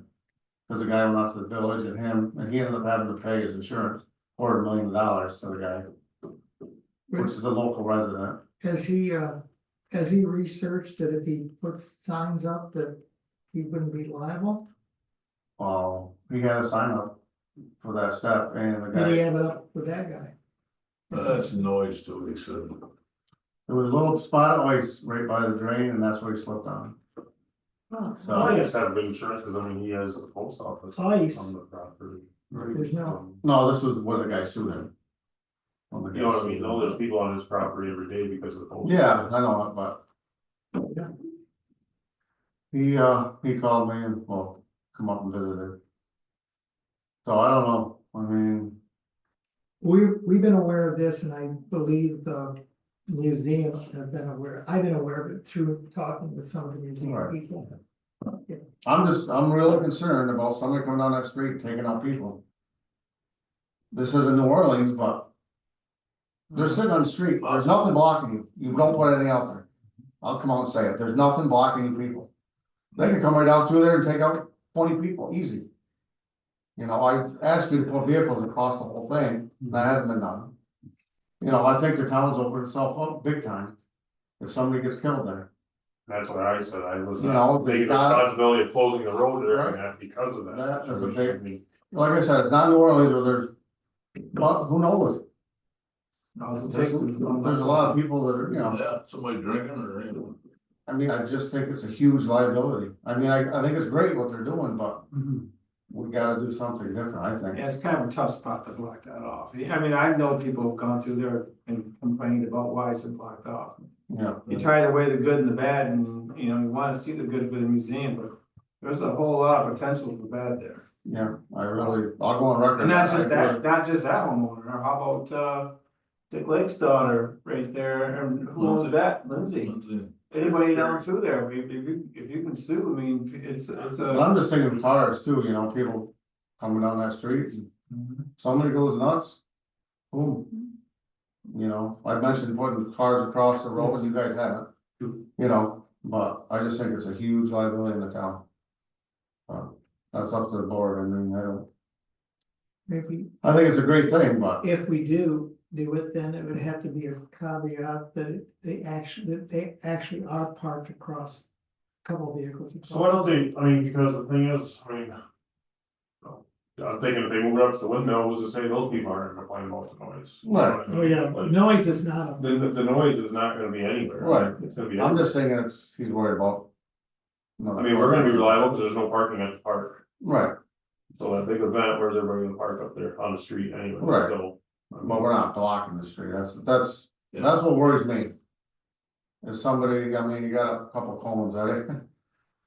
You know what I'm saying? You know, Got a beautiful facility up to the barn, we'll take a look there and look at the big field. Oh, that'd be perfect, like. Just asking, I mean, I don't know, I mean. you got- I'm just worried about that street, you know, there's, Pavilion out there now. I'll just step right up. I was the one that suggested they have it there because Right. it identified the museum is theirs.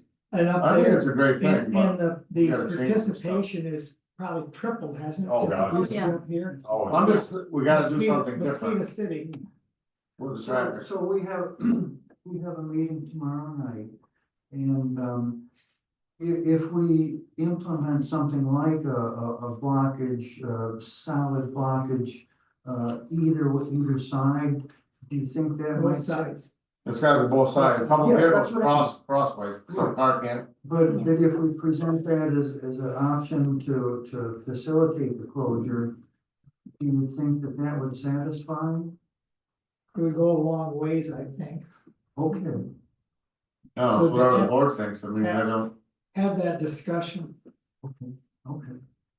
wouldn't you say to start with? Is there any way, I mean, since we're all in insurance, worried about insurances, is there any way that you guys can have some kind of a rider or something? So you guys are be liable for some stuff? The museum, you mean? Yeah, We can and find why out. should the town have to blunt all this? You guys are putting it on, you guys are benefiting from this stuff. Painless on there. Okay, well, we can certainly bring that up tomorrow night. And we probably should reach out to our insurance company and say, this is what's going on. you know, What, Get a reading from them. get a reading from both sides, your side and our side of what. You know, I wanna see it continue too. yeah, But, I mean, I wanna also protect ourselves too, I mean, well, we need to definitely put something. Two vehicles on each side and then the cover, so nobody can just drive through there.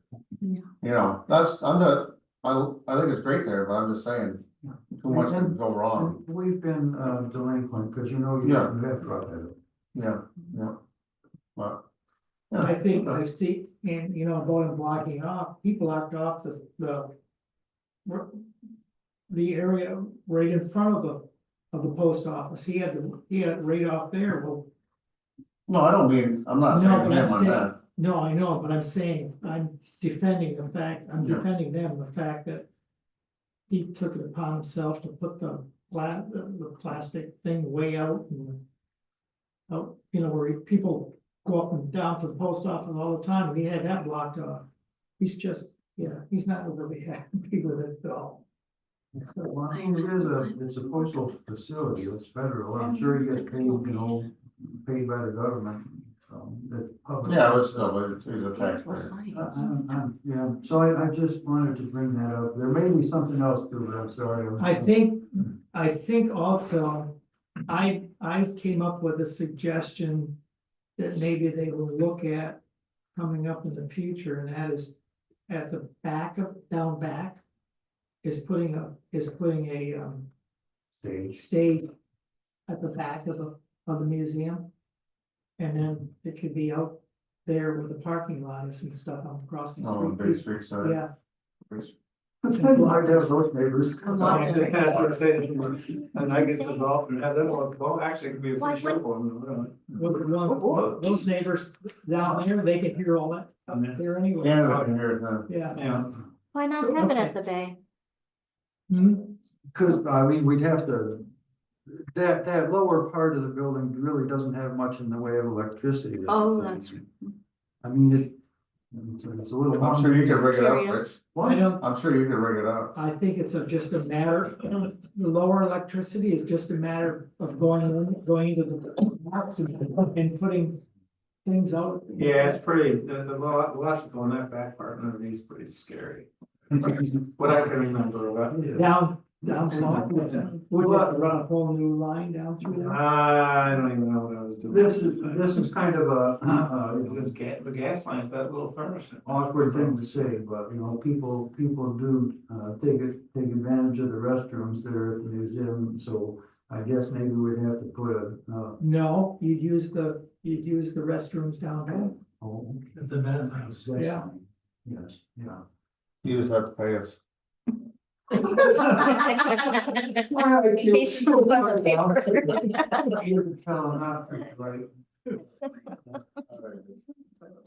All right, well, let's- Toilet paper, why don't you- paper. why don't we keep this thing in progress? You get that information. Where's the meeting tomorrow? Okay, what hour? 6:30. 18. Oh, yeah, so I think I've joined the last one, I think I'll join. In case you didn't know, Mr. Martin, he had a stroke, but I think he's doing. He's home and doing well, I think. I think he's Yeah. doing well, so there's. Terry? Yes. Yeah. Very- Very Very likely, kind of very early, really Oh, before my. They this. caught it quickly, Mhm. responded, Good. Who's that? Terry Martin, Terry and Joe. So, Okay. so I'll present this, as kind of a requirement that we will implement, blockades. Yeah. And Dean, I probably need some help from you to, I've had to fight with some of the board members about placement of the road closed signs and this sort of thing. So perhaps either you could tell us how they have to be placed, or perhaps you could come to one of our meetings and that would add a little, Authority. more, Little weight. authority. Maybe we ought to do a little map that you There is- physically can show them where. There is where it needs- maps is that there? you can do. Okay. So this is a work in progress, and I Mhm. appreciate your, taking my answer. Well, it's all important for the promotion of Morristown. Okay, thank you. Great. We are ready for department reports. Town clerk, My biggest topic is taxes. I just wrote the town the last payment for the tax. The taxes for this year. You probably all heard the scuttlebutt about the county real property making errors on tax bills. The town of Morristown was overcharged, chargebacks by $7,600. They gave us an option to take a credit for next year's chargeback amounts, Or we could have each homeowner fill out a form and we reimburse them with a check. We could have been paying 5 cents, we could have been paying $15. Okay. And there's 2,271 parcels, yeah, so So we we decided the credit. determined that. much cleaner paperwork and simpler Not only that, there'd be process. so many people that wouldn't understand what they needed to do. It averaged out, the chargebacks are at the rate of $3.47 per 100,000 of assessment. So that was a big issue for a couple of days, but we were very fortunate we didn't have all the other errors that some of the other towns had. So, Okay. Anything else, Joe? now, Okay, we'll move into the highway department.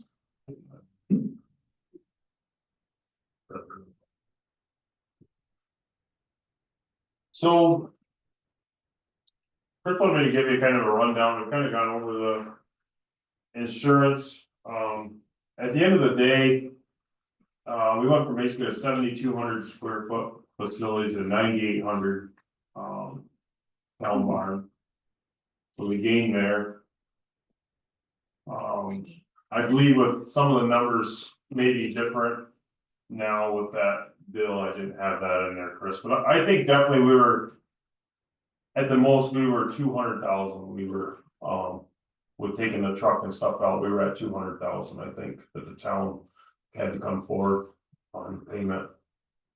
So I did I don't know, I think the building, from what I could tell today and been trying to keep track, so and Dave, you probably know if this was we were at about $163 per square foot on the building. I don't think that was overall bad from, I kind of just Googled like to build a house, I mean, I know that, you know, we have a lot more finishing and different fixtures and stuff, but size wise, I didn't think that was a bad price. No. We never want to lose track of that, what we had and what we have Right, now. so if there's any more detail that you want of it, we do have great spreadsheets that the girls at the office have put together, what every check went to. Like I said, the only one that I have that isn't added on there was that last Patterson bill for 38, which he came in at 161, I think. Was this final bill? Was final, but if you took everything he added It up. was for at the bill. 160, right? That's what it was 160. Well, he was under on the bid, but there was a lot of questions and Some of the other changes. ones. The other ones were right there, like 180. 160 to 180, so, Yeah, I'm thinking the heating was 160. yeah, the heating I think was right up there too, so. Like I said, Chris has a copy of the whole reports. If anybody wants to go through it, I'd love. And one thing I don't have, and I don't, Chris, did you get the numbers from Carol today? On what we actually paid, international adjusters, because basically they took their cut out of the check, so the numbers we have is. Prior to what, so we probably paid them 100,000 too, so we might not be as bad off, you know, but we had to pay them a 5%. Yeah. I think it was. And so 5% might have been a little less than 100,000, but if you figured what is it, $163 a square foot? We got 2,600 more square feet than we started with. Yeah. No, even with anything So for we're talking $165 like a square foot now is pretty good. Like we got, Especially commercial, because you're talking posted rate. Yeah. You know, some I would pay, some, I don't know. I think that's, there was a lot on the board that we, Mhm. you know, specifically. And people have asked, I know a couple other towns that are pretty serious going after it, and they're like, what'd you guys skimp on? And we're like, we didn't skip, I mean, there's nothing out there, I feel we skipped We on. pieced it. Yeah, I mean, I think subbing out little pieces of it, I think. helped We're us. not using, well, it'd be 200,000-300,000 for an engineer if we Yeah. use, you know, would we pay 30 to. Plus deemed it a lot. No, I'm very happy. Well, I appreciate Only a couple $100,000 over. Yeah, I mean, at first they were a little scary. but- I appreciate that you guys put a lot into it. And actually Dave Stout was a pusher here too, so I want to recognize that. yeah, I really think that given the disaster that the fire was, Mhm. that the resolution was a good resolution. And, Plus we- we're set for another 60 years or Under that, plus 40 the or new, something like that. plus got the other building. Take care of it. Yeah. Yeah, I am so thankful that you've got it completed for the weather you're This experiencing. yeah, this year. absolutely. Yeah. It would have been ugly this year, but. Yeah. I just handed out the news release, it was a grant I did apply for, one of the things that comes in our magazine, I just went online, filled it out. We did get awarded the stuff, it's all nice, stands, we really needed an upgrade anyways, a lot of our stuff was outdated because of reflection. So, we did get that. Yeah, so it wasn't a lot of paperwork I had to do, it was just some little stuff, and I was pretty happy that we got it, so. I just wanted to pass that on to the board. Thank you, Dean, for doing that. Finally, the truck we ordered in 2022, I'm going tomorrow, we're doing the pre-build, basically what that is just. Show where everything's gonna go, how the truck's gonna be laid out, this and that, so we should see that in the next 2 or 3 months. But that's when we ordered back in May of 22. So it's coming along. Is that the one What did that cost? for the, No, that is not the one. okay, So the other one that Joe's, so the one we ordered after the fire, Scott Gray gave us 75,000. Yeah. 75,000 towards that truck. Joe had done lots of paperwork for that. I just received some more today. Did it, so, yeah, I mean, so when that truck comes in, it's one of the deals, you have to pay for it, then you'll get the money back reimbursed, so. Which has how much for the truck was, 300-ish? So that one I think was like 246. But it's taken a couple of years to get. Yeah, I say we ordered it back in, I think it was May of 22. isn't that amazing, Rich? And like I said, it, just because we're going up, it's been up to Viking since like last May or June, so now they're getting ready to put the box and all the plow equipment on it up there. Wow. Down in Harrisville? Harrisville, yep, Oh, good. I remember working down there once. yep. It's a great facility up there.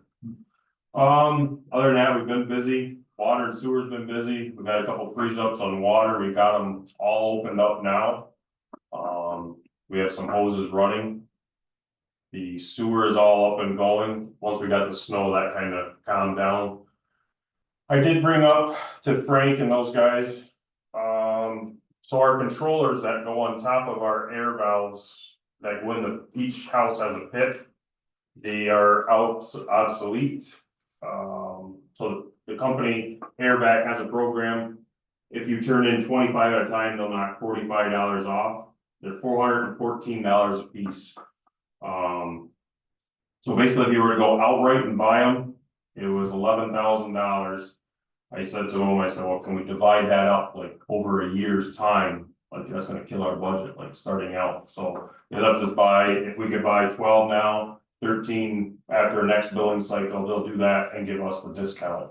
They're the new HPs, they're supposedly better, we do have a few, the village had bought them. They do seem to work better in the cold.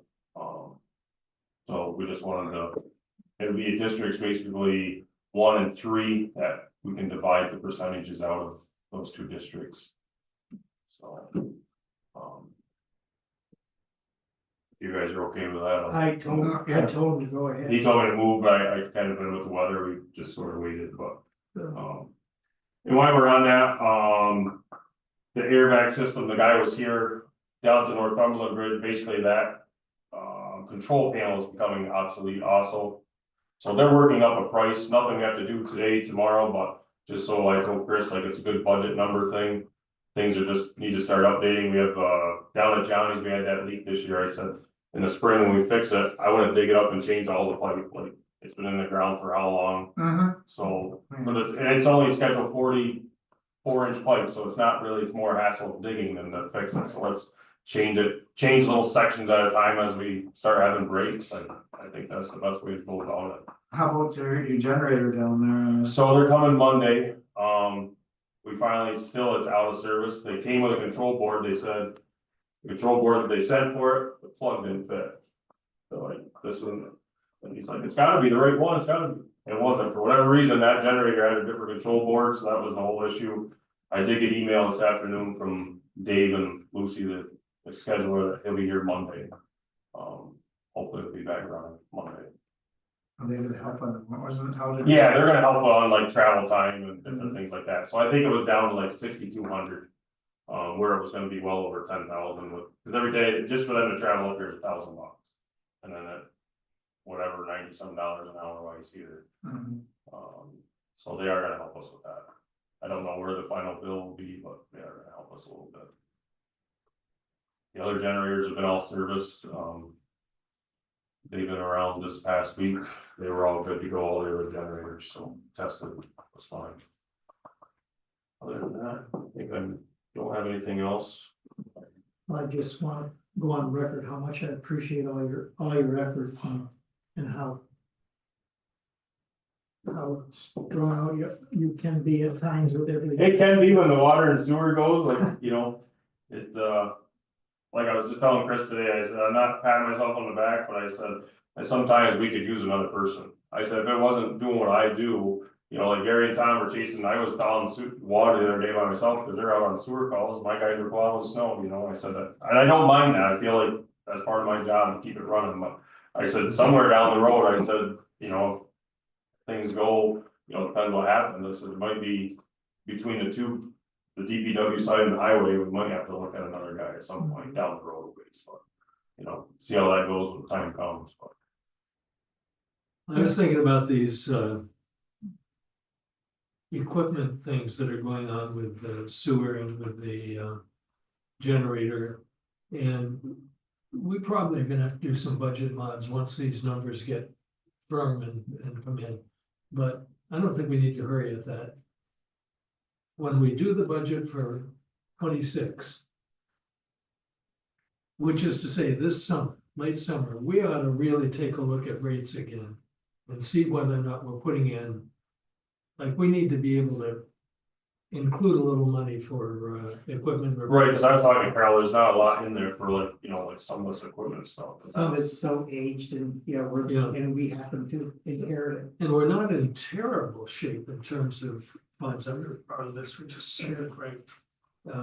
For instance, sewer district number 1, we've got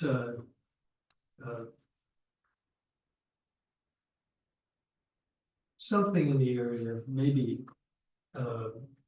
$80,000. And in sewer district number 3, the village district, we've got a couple $100,000. So really, the sewer operations, they're not stressed the way the Water continues to be. but isn't it nice to have a little fund balance when you have a fire or A rainy a day. generator? Or, Mhm. I mean, it's It very well. it's one of the things that let us get to the problem with the town barn. It's very defendable to the general. Yeah. So. Anyway, I took my hat too. Yeah. And I appreciate the heads up you give us on equipment and Like I say, some of it I don't foresee, you know, until it happens, you know, you just, Sure. every day it's going fine, you don't think about it, then all of a sudden, like these controllers, I've always called them up. We've gotten rebuilt kits, and all the time, she just says, there's what they call a little duct valve in there. She goes, we haven't been able to get them in almost 7 months, she says. well, I would just bring up the vehicle purchases that we've already talked about and I think approved. But we've got a truck coming this year. Yep. We're gonna have another truck coming in 26, big truck. Too big, yeah, We've got a pickup coming this year. yes. And we're looking at a pickup. I don't think we've discussed it.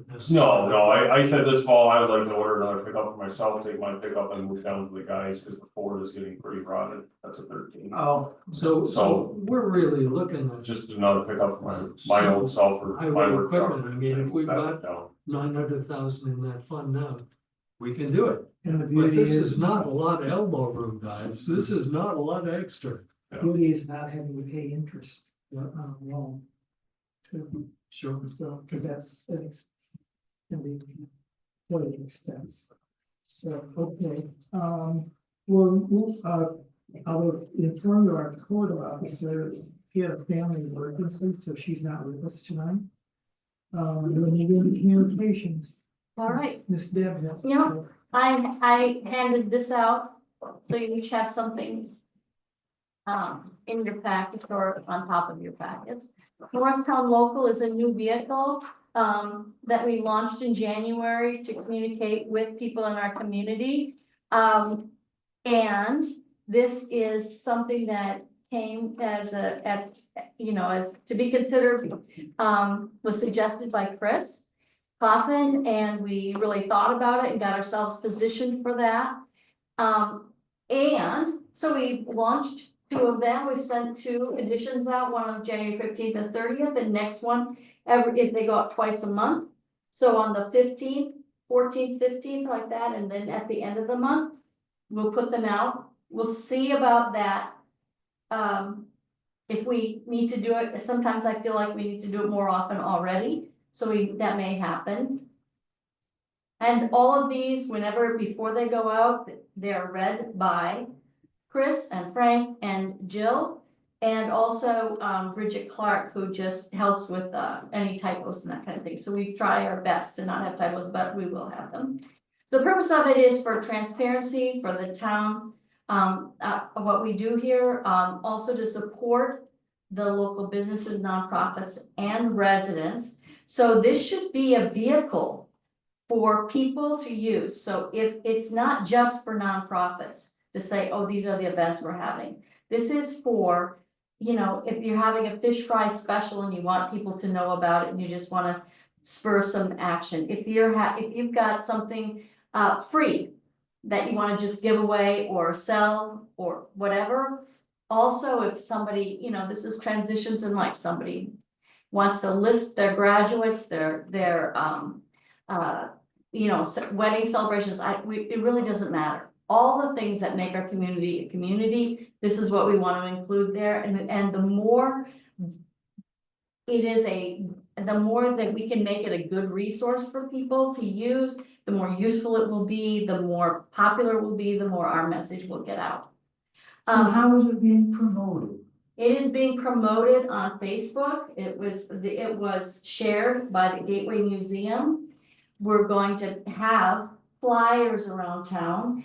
I'm asking, in terms of promotion, all of the associations to share it with in your emails. So if you have any emails that go out from the fire department, I don't know, from the local fire departments, from the public library to your memberships, then just say, oh, this is something you can sign up for. And I will craft something for you to make it really easy to do. But I'm asking people to share it. On the email itself, there's a share button. It's real easy to share. And it's very easy to sign up. So we've got the sign up forms and everything. So you can sign up on the website. You can submit events on our website.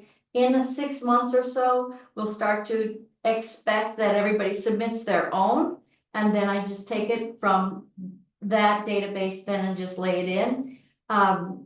And send it out, but right now I'm, looking at Facebook, anything and anywhere. So if there's anything that you know about, make sure that I know about it. You can tell Chris or Jill, you can tell me, you can just, anything to make sure that I'm aware that I need to include it.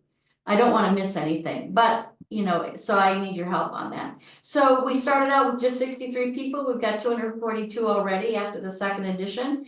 Goal is by the end of the summer to have 1,000 people, and all costs are already within our budget. There's nothing extra. Okay. Cool. All right. I pride our town in being as transparent as we are. I think we have to be one of the leaders in being transparent, just like us having these meetings. Yeah. And the recording's up and posting the minutes, right? Keeping an archive on our website, etc. Yeah. So thank you. Sure. Okay, you have a report here from your assessor, for our assessor. There's no report from the town historian. and there Have we was, had any luck on that? and I was, No. that was my next and we have no takers to this point that's interested in that position. Fortunately, she said she'll stay until we do locate somebody. And in her last, Facebook, her last post, she, put it out there and said everybody has a different specialty that they're good at, and not to feel like they need to be her with, you know, all the writing she's done. Everybody brings their own flavor to it. So we don't know if that'll make a difference or not. I think that would be a good. Yeah, I think you need to be local. Oh, I think. well, you are now. I know. I've I already, feel that way, that's for sure. Thank you very much. I've already tried this. I've tried to encourage her to pony up with somebody and, you know, or team up with somebody and do it, but no success yet. I do have one person that might be interested, but they can't commit for this year. So, all right, with that, dog control, we have nothing there. So if there is no other business, I make a motion that we, I'm losing the word. I can remember that. Second. The meeting is adjourned. Sean, you have no new business? What's up with that? No, I'm good, bud. He might have if Rich. You don't have to vote it. No, we don't need a vote. We All know. in favor. We know that. Hearing the, One of these. for this, warrant